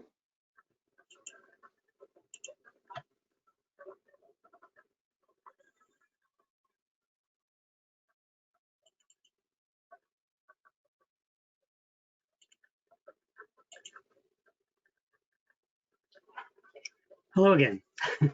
This is much shorter and hopefully more fun. I wish we had more time, but okay. So this is just a couple of updates to the space-time modeling work that we've been doing. It doesn't include the research on modeling oceanographic and other variables that I mentioned earlier, but it's it's related to the production version of the models and how we get the data out there and some tweaks we might make to the model. And is it going? Oh, that's right. Okay, so there are two parts to this, and I guess I forgot which one was first. I thought it was the other one. So we're producing lots of output from these space-time models, and so far it's all behind the scenes. Apart from some figures that we present at the annual meeting, all the information that we learn from fitting these spatial temporal models, it goes to Ian to do the stock assessment, and then it just sits on the hard drive of various computers. So I've been looking at ways of getting this information out there to stakeholders so they can work with it a bit more and answer some of their questions, because they often have come up to us with more fine-scale questions about particular areas they're interested in, or differences between areas and their trends in time and so on, or particular depth zones they might be interested in. So the idea here was to develop a tool that allowed stakeholders to and scientists and yourselves to have more access to the output from the space-time model. And I've worked on this in the form of an R-Shiny app, which is the first one I've ever worked on. So it was a fun exercise, learning something new, and allows users to select a subset of any of the FIS survey stations and the NIMP stations that we mentioned in the Bering Sea, where we estimate using those there to compute indices of density along with estimates of uncertainty. And the users can also see maps of the distribution over time. It's similar to what we have on the website with commercial data and the layout of our surveys. We have a bunch of interactive tools on the very useful interactive tools on the website. I wanted to do something that was perhaps a little distinct from that in order that I guess the information can conveyed in a particular way, particularly with including estimates of uncertainty, which I think it's very important that if we're going to present anybody with some indices, they need to know how confident they can be in those estimates. So now I say I switch to the Shiny app if possible to just give you a little illustration of how this works. And here we go with that. So, okay. So I have to shrink it down a little bit. It's a very simple interface because that's the level of my ability, where the level of my abilities are at. But there's has some tabs, and one of them is this map here. Hopefully people can see this, right? This map shows where all our FIS survey stations are, those 1,890 stations, plus the NIMP stations on the 20 nautical mile grid that we also use for estimating the index for the Bering Sea. And this is a movable, draggable, zoomable map. And so a stakeholder might be interested in some particular subset of these stations. They might be fishing off Yakutat, and they're convinced that Yakutat's doing something different, but why isn't this reflected in the 3A index of density? So there's various options here for picking whole regulatory areas, the depth range they might be interested in just for displaying a particular year, the output variables, weight per unit effort, or numbers per unit effort are in there too. further down. But essentially, this is just to give people the tool to select what they might be interested in. So we have this polygon selection tool up here. We select a bunch of stations, they're highlighted in orange, and then it processes those data, which is output from the space-time model, and takes a few seconds, produces a time series in the same format of the information that we provide at the annual meeting and other meetings of the trend with time for that particular locality, in this case, the outside area, outside Yakutat, and showing the trend with time in that area. And so that might, the stakeholder there might say, well, yes, I did see there was a trend going, a positive trend. I experienced that myself, whereas for the rest of 3A didn't experience that trend. And then, so you can download the plot, you can download the table, which has the information, and then create your own plot. So you could do another area and download that and compare them side by side using your own software. So the idea is to make all of the stuff that I'm producing each year much more accessible to the people who are interested. And maybe it'll save a few phone calls in my direction when they can, when they have access to this themselves.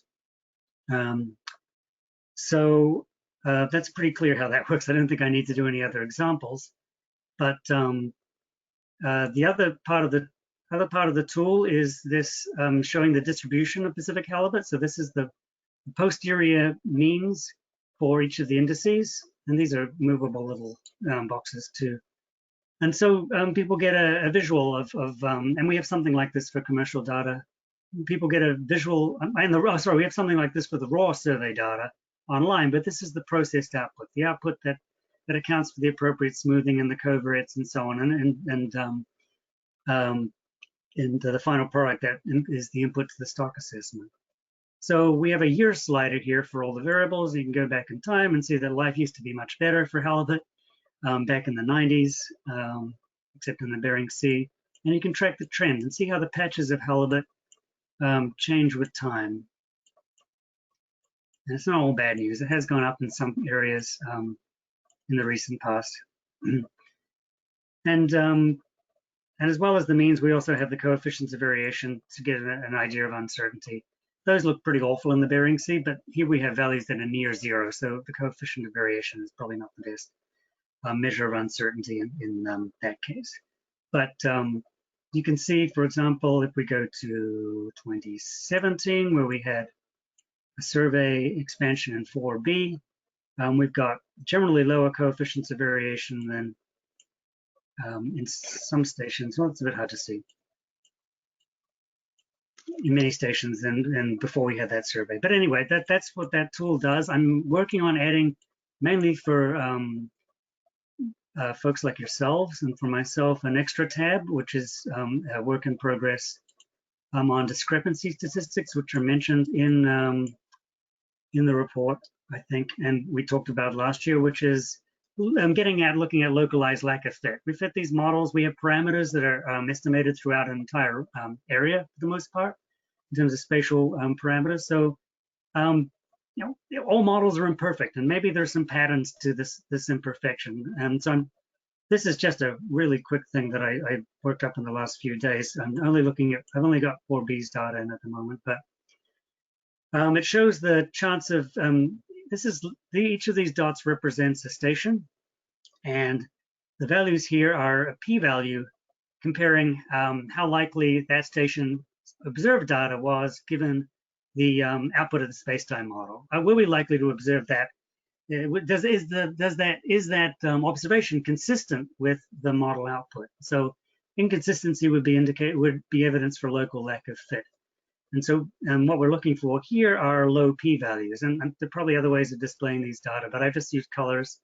The smallest p-values, the ones that are least consistent with the output of the space-time model, are in red, and we have orange for p-values between 0.01 and 0.05, and blue for 0.05 to 0.1, and purple for everything else. And so I did present some charts like this. This is the year of the expansion, 2017, so it just has a year slider at the moment.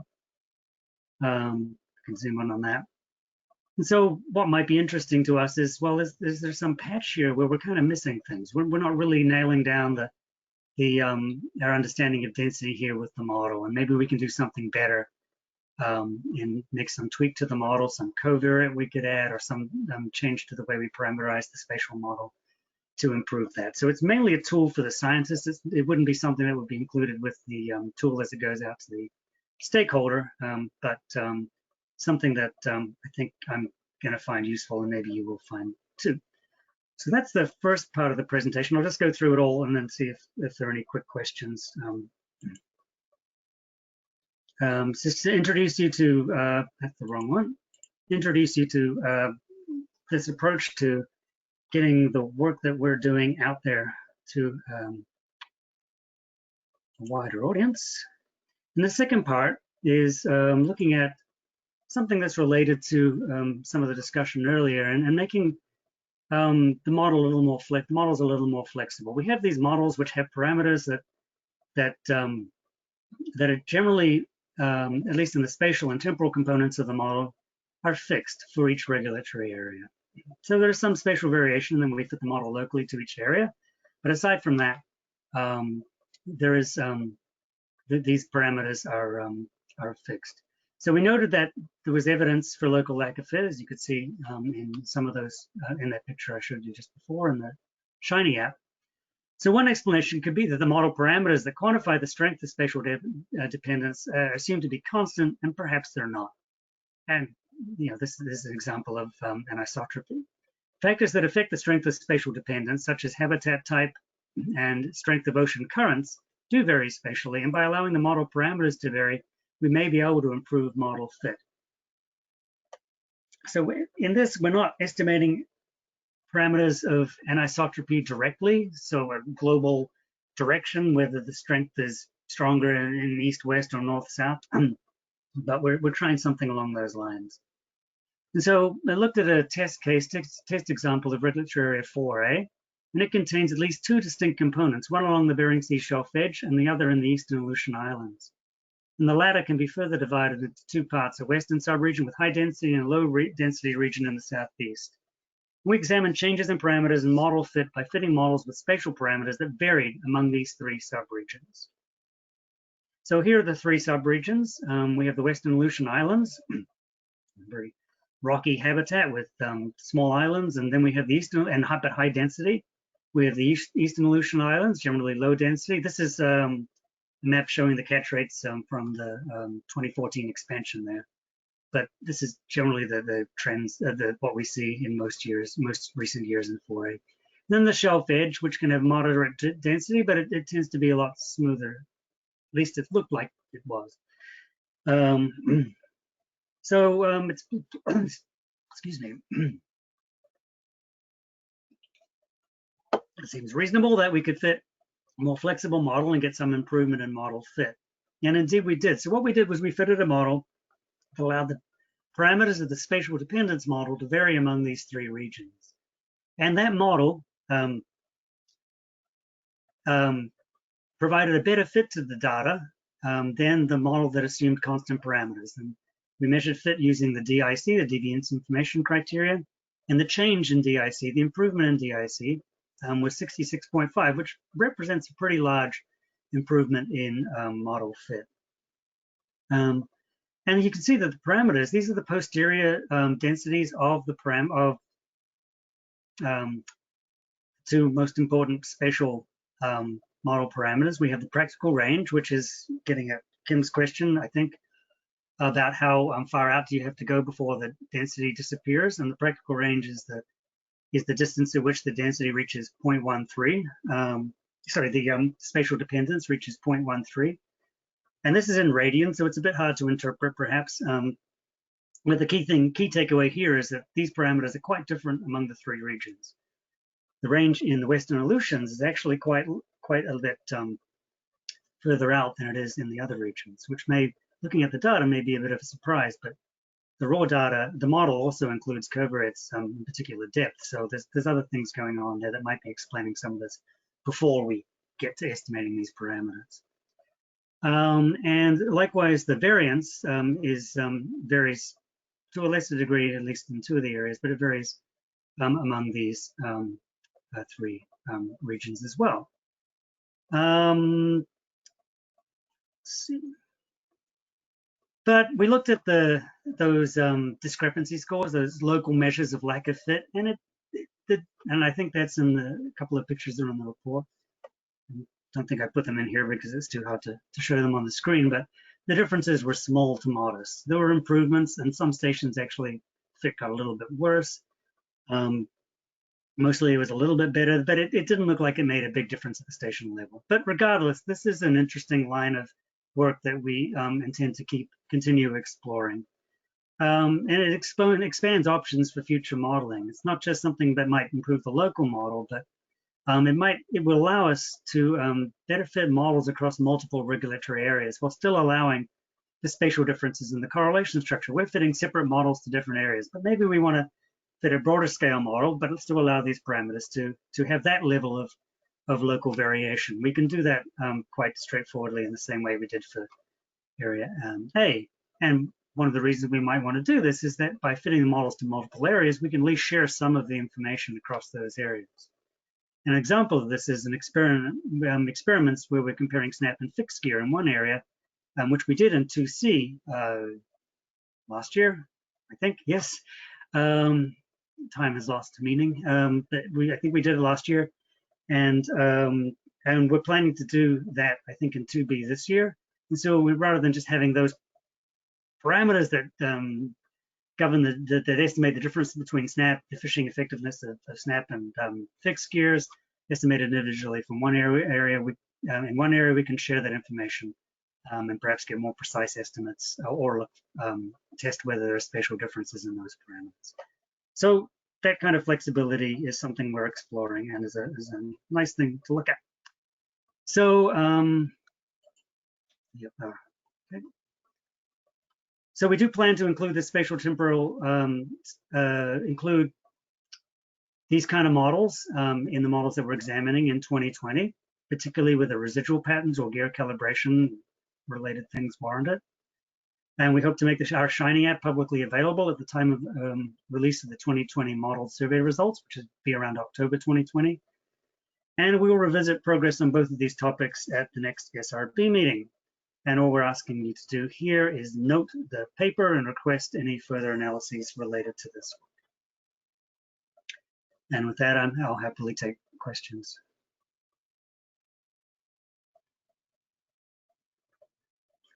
Thanks, Ray. That's terrific. The Shiny app sounds like something that's going to be really helpful for people, especially for fishermen where they can zoom in like that. Do we have any questions on this? I have a question. I mean, you're using weight per unit effort and number per unit effort, and so maybe this is a naive question, but so you could take the ratio of the two or something to get some idea of the distribution of age classes or something within each area. But do you still, if you were to look at the data a little bit differently, would you still see levels of temporal correlation, say like in year class strength or something like that? Right, that's a good question. And if that's something where I expect you would. I don't know what the levels would be, but it is something we started exploring in work that I did with Laurie Sidoris and a bunch of others in a paper that was that's in review at the moment. I looked at, for the Bering Sea, I looked at cohort strength, I guess. Basically weight I think it's been a while since I looked at this, but I looked at individual age. I tracking cohorts through time, and the correlation and the patchiness of a particular cohort as it travels, as it moves through the year. So maybe fish that were age 2 in one year, and the next year they're age 3. We can model those same fish, that same cohort through time, and see how that varies. So that's something that I think the kind of things you're asking about is certainly something we can do within the spatial temporal model. It's to be a different goal, but these kind of models are open to any of these kind of variables. So it could be average age, or it could be mean weight or mean weight per age, and so on. Anything like that, we can put in the same structural model and do something similar that we've done with weight per unit effort and numbers per unit effort. Thank you.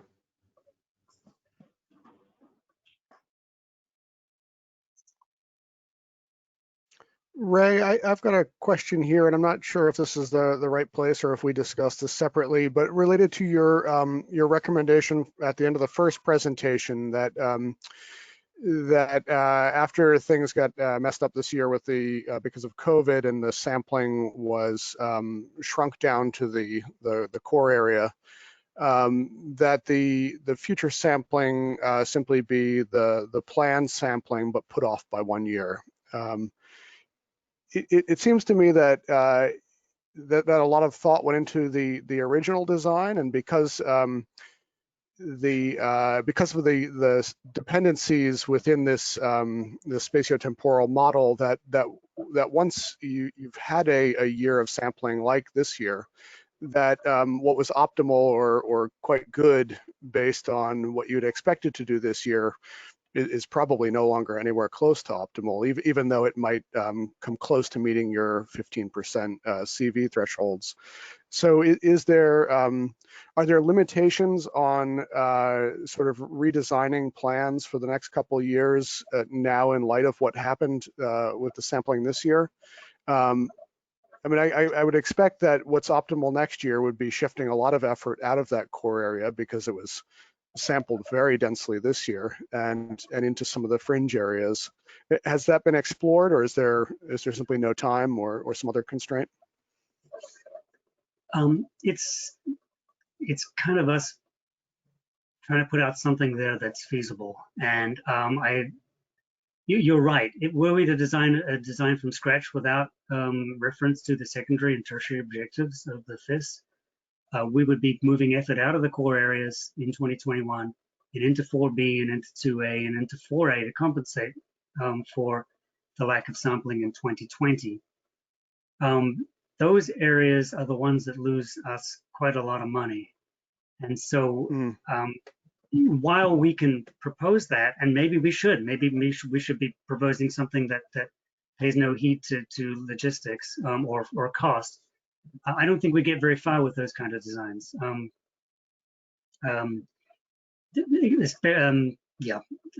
So the core areas are the ones that pay for the survey. Shifting effort to those areas might be scientifically, the outside areas might be scientifically desirable. I don't think we get very far with such a design, proposing such a design in 2021 or 2022. And that's not to say that we can't do better than the design we proposed. There may be some tweaks we should make to account for that. But I think we mentioned at some point in the slides that our proposal probably represents the most we can do, given logistics and other considerations.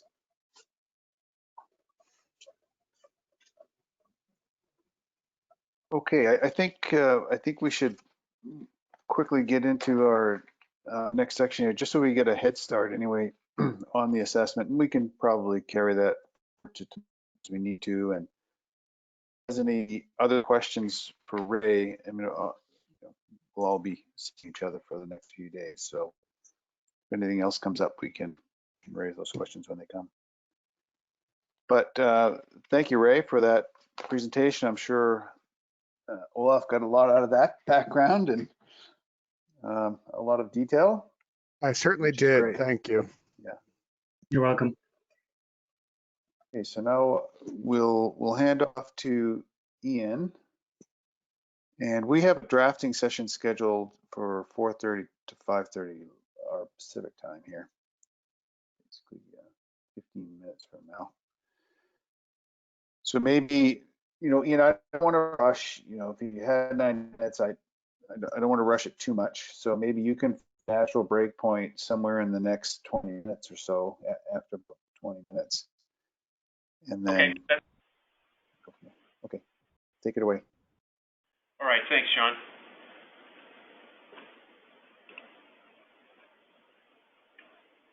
Okay, you should be able to see my screen now.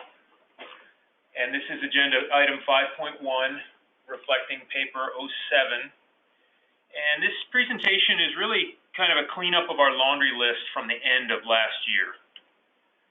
So I'll be going through a variety of requests that the SRB made, noting that last year, 2019, was our full, essentially double review of the stock assessment. So we did a normal SRB review in June, as well as conducting the independent external peer review. And then we had a number of follow-up questions and analyses in the fall. And so 2020 represents what we'll call an update stock assessment, where the intent is to not make major changes to model structure or assumptions, but to spend some time evaluating things that came up during the review, and of course to update the data as it becomes available, and perhaps work on some of these other peripheral topics. Carrie wants to see me. Sorry, Carrie. Yes, I can definitely make that happen.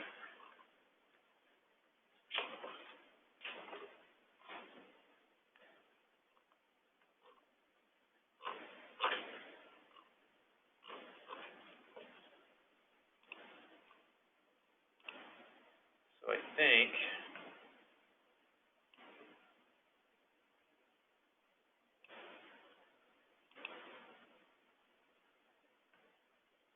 I'm not seeing myself, but oh, I know why.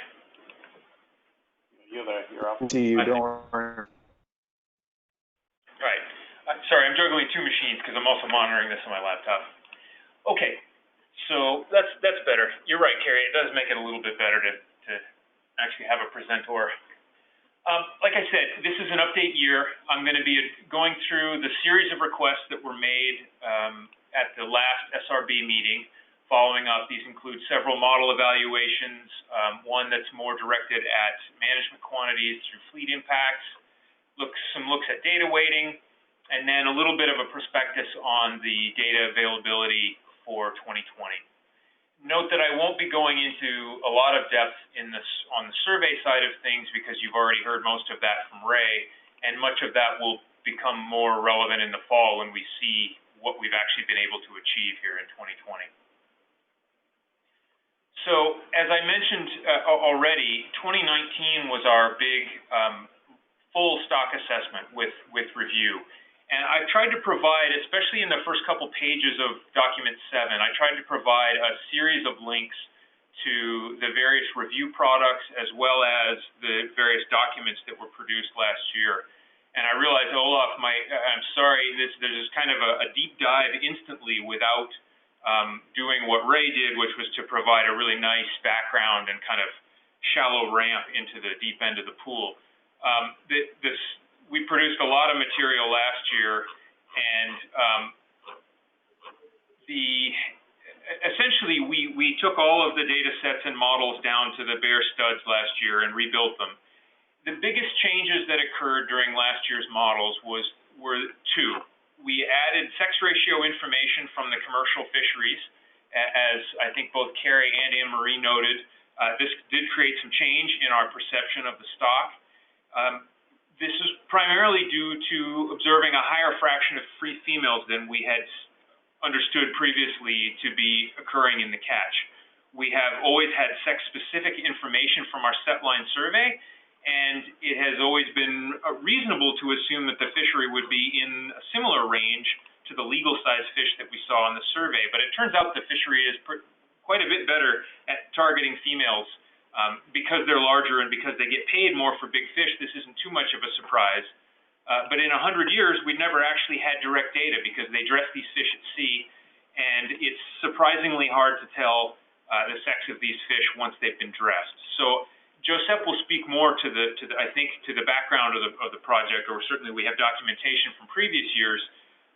But through genetic means, we've now been able to take fin clips and identify the sex ratio of the commercial catch. So that was a big new source of data, probably the biggest source of information, something that I've been highlighting since 2013 in the sensitivities and the sources of uncertainty in the assessment document as the single biggest scaling uncertainty that we had in the stock assessment. So although it is still something that's going to take a few years to accumulate enough data to really do it justice, I think I have no doubt that in a decade, scientists are going to be thanking us in the future for collecting these data. The second big change in the 2019 stock assessment was, as Ray noted, we finished the expansion with Region 3 through the 6 years of survey expansion.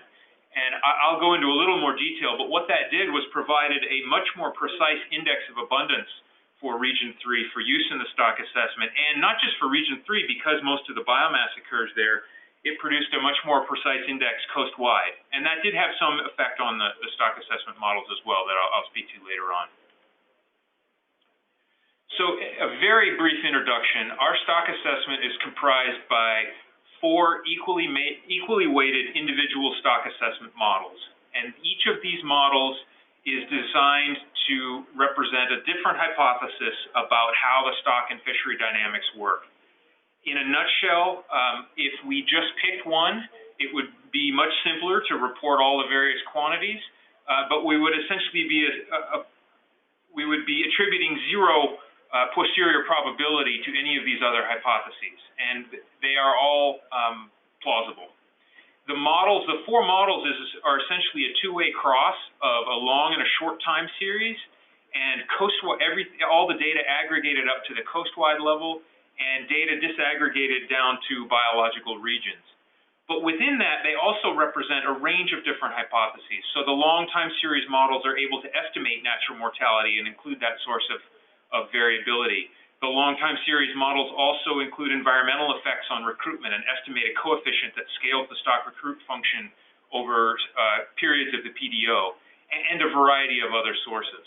And so, as these models have developed, the goal has not been to make them all the same hypothesis, but has been to make each one of them an internally consistent and logically consistent hypothesis. So I'll jump right into the request now. The first SRB request from SRB016 was to dig back into likelihood profiles and evaluation of steepness of the stock recruit relationship. We had delved relatively shallowly into this last year, and the request was to go a little bit deeper so that not only would we better understand it for the stock assessment, but also it might provide some information for development of the operating model and alternate hypotheses for the MSE work as well. And so jumping right into that, what we had seen in the previous iteration of this was that some of these models showed some sensitivity to the value for steepness, and others showed very little sensitivity. So here I'm showing you the 2 long time series models, and for each model I'm showing 4 different values of steepness, ranging from 0.65 up to a value of 1.0. And in different cases, the actual estimated value landed in a different place. But you see on top, the areas as fleets models makes essentially no difference what the value for steepness is to the reconstructed time series. Now, of course, steepness is extremely important for the calculation of reference points, but given the formulation that we use for the stock assessment with essentially enough freedom to reconstruct the time series without relying on the stock recruit function itself, the areas as fleets long model is essentially insensitive to the value for steepness. Now, the coastwide stock assessment model shows a bit more sensitivity to steepness. And the short of it is that it appears to be due to that bottleneck that occurs in the 1930s. The stock gets to a very low level, and the trajectory of the whole time series appears to be affected by the model's ability to navigate through that and perhaps that second bottleneck in the late 1970s. And so we do see a little bit of a difference for different steepness values in that model. Similarly, for the short time series models, the areas of fleets model is largely insensitive to the value for steepness, where there is, again, some difference in the coastwide formulation, the short time series model using a coastwide level of data aggregation. Although the relative trends are quite similar, and the range of model outputs, at least in the terminal years, are all contained, one another are contained in the confidence intervals from each of the various fits. Now, I dug a little bit deeper, actually spent quite a lot of time digging in different directions on this. One of the questions we had when we looked at this information last time around was, well, where is the information actually coming from? So we did some likelihood profiles, but at that point I had not broken out the individual components. So you see both in the document and in this presentation, you can see the likelihood profile, the total, as well as the individual components. And what we wanted to see was there an appreciable contribution of the stock recruitment deviations to this total, which is essentially just a model artifact. It's not actual information on steepness coming from the data. And of the data sources, which ones were indicative of different levels of steepness? And so the left-hand panel shows you the overall sources of information, and then the right-hand panel shows you a detailed breakdown for the data sources of where that information is coming from. Now, and so the takeaway from the coastwide short model, and I focused on that one here because that's the one that does show the biggest difference for different steepness values, is that about half the information is coming from the stock recruitment residuals, and the other half is coming from the age information. But breaking that age information down, it doesn't appear to all be coming from a single source. And in fact, any single source is really only showing a couple units of likelihood difference. Similar story on the areas as fleet short model, with the scale being even slightly lower across all the various components. You're looking at just a couple units of likelihood difference.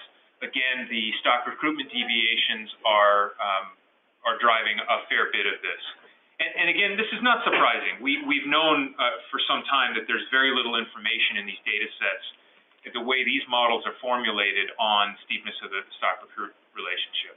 And so this is not a surprise that there's very little contrast across likelihoods over a broad range of steepness values. Similarly, the coastwide long model, again, this is one of the more sensitive models. Although there's a little bit of tension between the survey ages and some of the other sources, it's only on to the tune of several units of likelihood across this whole surface. And as you can see in the left-hand panel, the blue time series, it's the stock recruitment deviations themselves that indicate, that show the largest gradient across that range of steepness values. And so that's generally, when you see something like this, it means that you probably don't want to be just estimating steepness and believing that value, because the information that appears to be there in the likelihood is really largely being driven by the structure of the model itself rather than an informative data set, one or more informative data sets. And essentially no information on steepness in the areas as fleet's long model. And so all of these models currently rely on a fixed value of 0.75 as a compromise between the weak signal in the data for high levels of steepness and the acknowledgement that there is a stock recruit relationship, and that we don't necessarily want to discount some level of feedback from spawning biomass to subsequent recruitment. However, the environmental covariate that's included in the long models generally explains much more of the variability than stock recruitment steepness.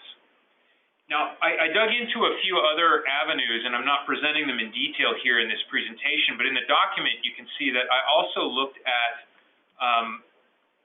some additional tuning of sigma R. So if we're seeing a lot of the information coming from the model structure itself, it would be interesting to know whether retuning the value for sigma R was adjusted that relationship substantially. And it turns out it didn't. And I think it's because, as I noted, it has more to do with the time series feedback than it does just the simple constraint of deviations from the stock recruit relationship. There were no really obvious data conflicts. I've done these kinds of likelihood profiles for other stock assessments and seen, one data set, maybe size data shows it wants a high steepness and age data shows it wants a low steepness. We didn't see any really clear data conflicts in this case. Both of the coastwide models both showed the largest effects on the time series of using different values of steepness. However, the biomass itself and the relative biomass, and I didn't show you this in the plot, but although higher steepness values in the coastwide models tended to correspond to lower estimates of current biomass, when we think about that in terms of relative biomass or stock status, it actually goes the other direction, because the unfished state would be at a higher level if there was less feedback from fishing. And so those two things are somewhat offsetting when it comes to management quantities. I also, again, I haven't presented the results here, but I evaluated several sort of what I'll call one-off hypotheses about other contributing factors, one of which was, well, what if there's a strong set of maternal effects that we're missing? Could it be that we're adding additional variance to the stock-recruit relationship by using the wrong spawning biomass on the x-axis? And so I ran a couple of simple sensitivity analyses where I added a maternal effect. I basically said that older age classes had a higher reproductive contribution to the stock. And I just picked some arbitrary levels. I think it was 10 and 25% increase over ages from age of maturity out to age 30, just to see whether the models were moving in the right direction when I added that kind of information. And there was really no evidence in the data whatsoever for increased maternal effects. I would have expected to see either an improvement in the likelihood or a reduction in sigma R as I added those if any of the data sources were suggestive of that. So again, the take home for me is that we see the dominant source of recruitment variability for halibut coming from environmental effects. Generally, these models are set up to estimate relatively free recruitments. So when we have information, the data override the model structure. And on the long time series models, that environmental covariate tends to drive things. So moving sort of now, what do we do with that information in a management context? Well, it's clear that steepness is an unrepresented uncertainty. We could, as I proposed last year for natural mortality, we could do a grid of steepness values and add additional models to the ensemble and try to capture a little bit more of this uncertainty. But at this point, I think we're kind of at the level of diminishing returns in that we're not going to see a huge feedback on the results of the ensemble, given that at least 2 of the 4 models are completely insensitive to the value for steepness. And I do think that making an extreme assumption of either very low or very high steepness also doesn't make sense. And so I've kind of come full circle back around to, I think that value for steepness in the range of 0.75 is probably reasonable. 0.75 is, from a global meta-analysis of flatfish, is kind of in the ballpark for a value for steepness that might be reasonable for Pacific halibut. And at this point, I don't have a recommendation on a particular change associated with this, although I think it was very useful to go back through and look at steepness, sigma R, recruitment residuals, maternal effects, and all of these things in tandem, especially since we made a number of changes to the models last year and had not revisited this since then. Question, Ian, if I could. This is Tim. Absolutely. Yeah, just curious, does the differential sensitivity across models of the steepness parameter give you pause about equal weighting for the models? No, I think that in a perfect world, we could set these models up such that they were all relatively in steepness to our choice of steepness. And relative to many stock assessments, these models are pretty insensitive to steepness. I think when you look at a similar profile for many stock assessments, the models really get pushed around by the assumption of steepness. These models are quite different. They span a range of different natural mortality levels. As I mentioned, they have a different treatment of environment as a covariate. And so I think having some difference in response is reasonable. Okay, thank you. I guess I'll do. Can I ask a question too while we're on this topic? Absolutely, Sean. I was just going to check in with you anyway. Yeah. So yeah, I mean, it's not totally surprising that you don't see a lot of information in the data about steepness. But I'm not sure that warrants fixing it to a value that seems reasonable. couple of reasons. One is that, as you pointed out, it may not affect the estimates, but it should affect the uncertainty.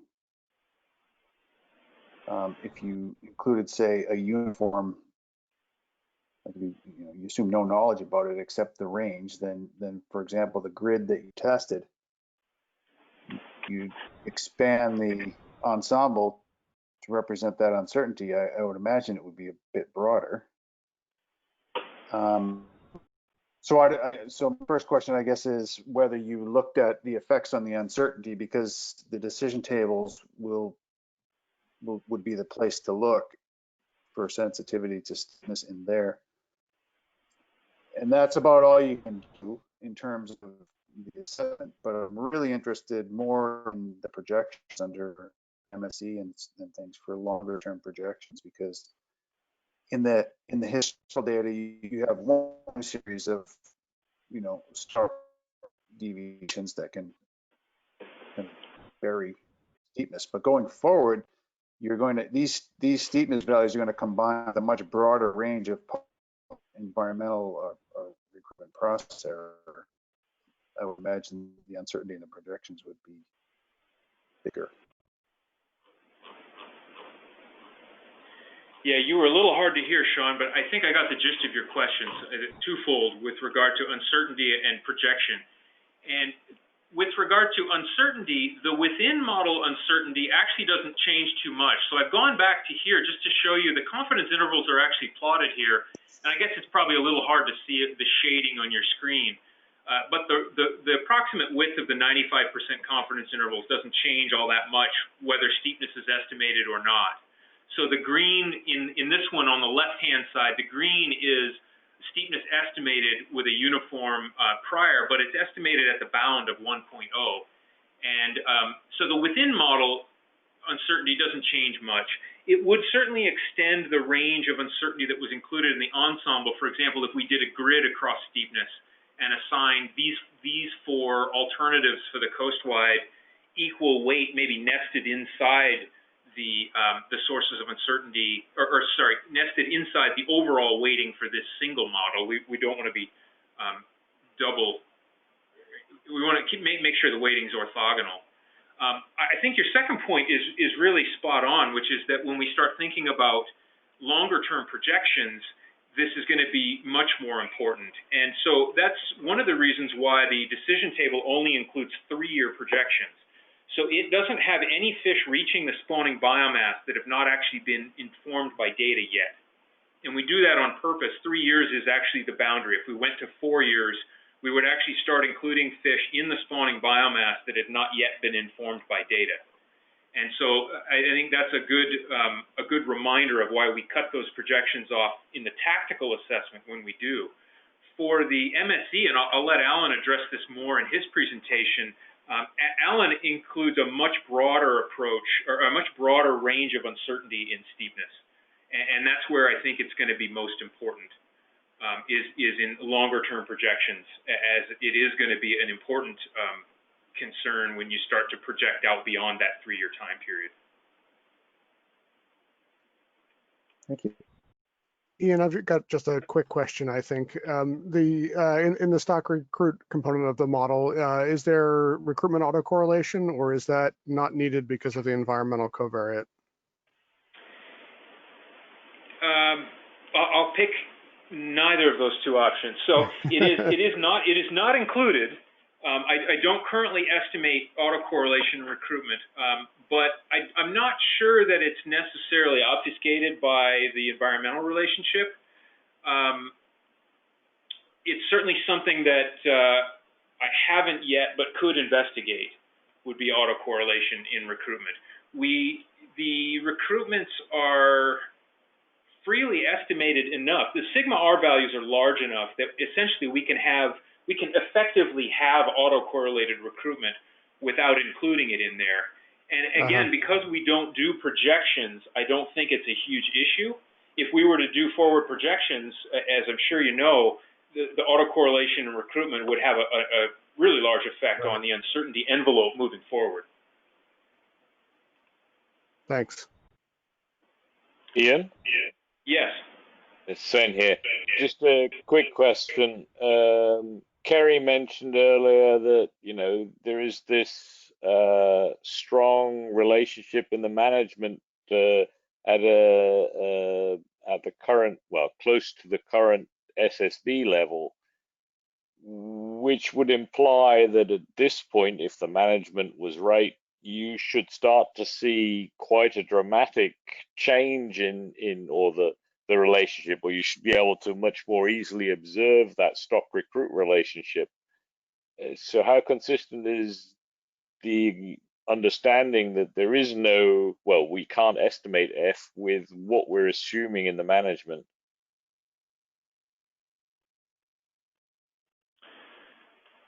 That's a fair question. I guess on a theoretical basis, yes, as you fish the stock down, you should learn more about the steepness of the stock recruit relationship.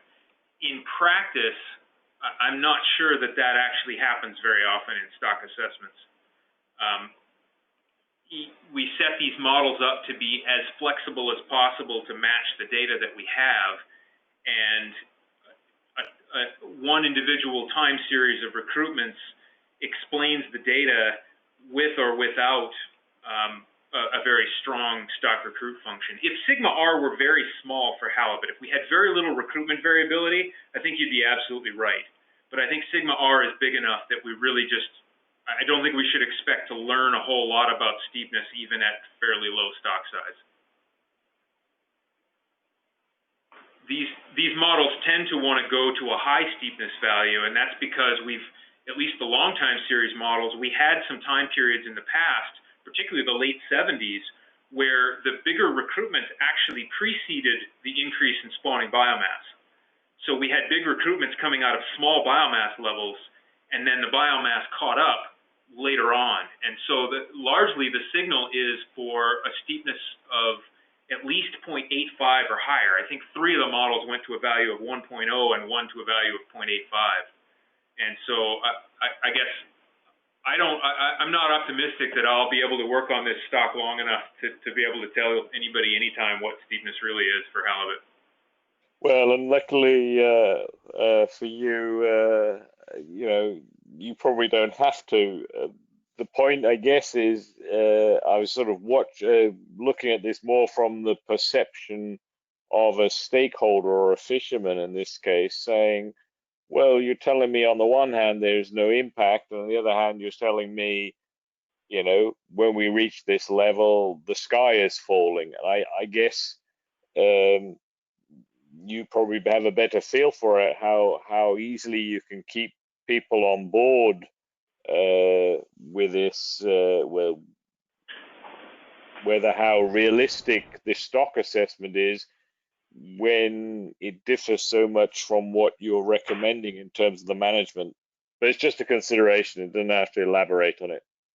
Yeah, I see your point, Sven. Thanks for that. I think you're right. We do have a challenge because of the data time series that we have, there really is very little indication that there's a danger of having a recruitment impaired spawning biomass. And because the lowest levels we've ever been to back in the 1930s and again in the 1970s eventually produced big recruits again.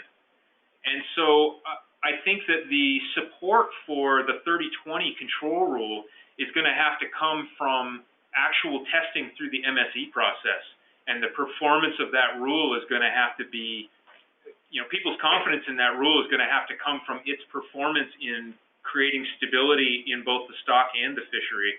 It really, we don't have a strong basis for saying what the minimum threshold spawning biomass should be because we have not been there.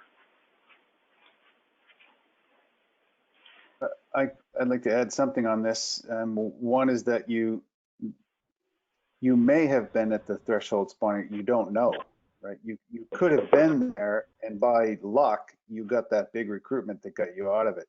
It's the nature as a mad experimenter problem, you know, where the very being at a low biomass and getting a high recruitment sends you away from that point. So you never actually learn what happens on average in an unbiased way. at that point. So, I mean, if I was talking to a fisherman about this, and I have had conversations with this when with sablefish fishermen, for example, on the exact same question, and it's, you get a run of bad years when the stock is low, you're gonna feel it then. You know, it's basically luck. You know, as the stock gets lower and lower and lower, you're really relying on luck to get you out of it, and that's not always going to work, as we learned for cod in Canada, for example. Right? They didn't get lucky there. That was one of those cases, and when that stock collapsed, it started collapsing at about 600,000 tons is where it started to collapse, and it was basically over in 3 years. So that would be my response to a fisherman for that particular one. And just to clarify, I'm not seeking to suggest that there isn't a relationship, but you might argue for a less, a more gradual impact. So you start at a higher biomass to reduce, the take, rather than this sort of more or less flat and then hockey stick to the origin. That was all. But I guess, as Ian says, the management strategy evaluation will hopefully give you some insight into that.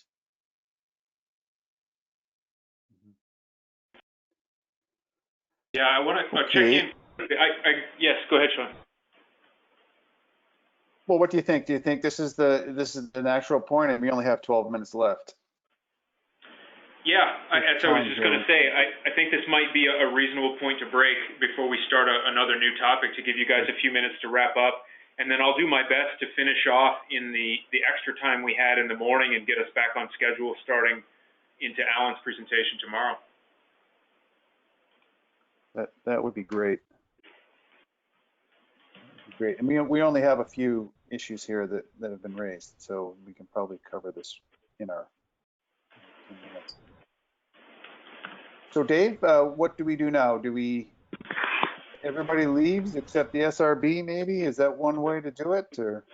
Yeah, that's certainly one way you could do it. I've emailed you the draft report. There's not too much at this point to do except to have a general discussion about the Ray's work and also Ian's work, and whether you need to come back tomorrow and ask some more questions before you can develop any sort of request for action, or maybe you're at that point already. So it's really up to you. If you'd like to stay on the call, we can sign everybody else off and just leave you to it for however long you need, or you can do it via email.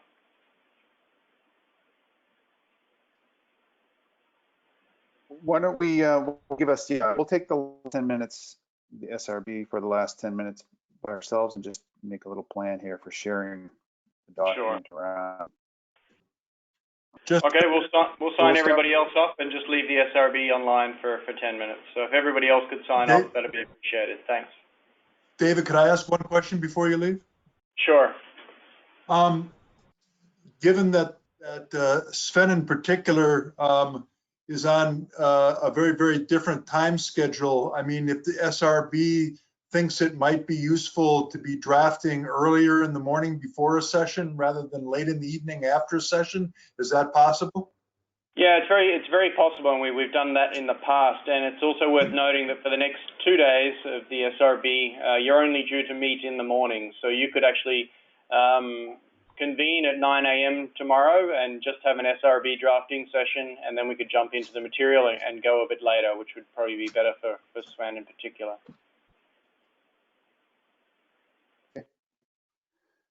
This is Kara. Can I just say, if you're going to do that, would you just be willing to send us science advisors an email about like what time to log in or when you're ready for us? Sounds good. Sounds good. Thank you. Sean, would you like control of the screen to present anything, or are you guys good to just talk on the webinar after we all leave?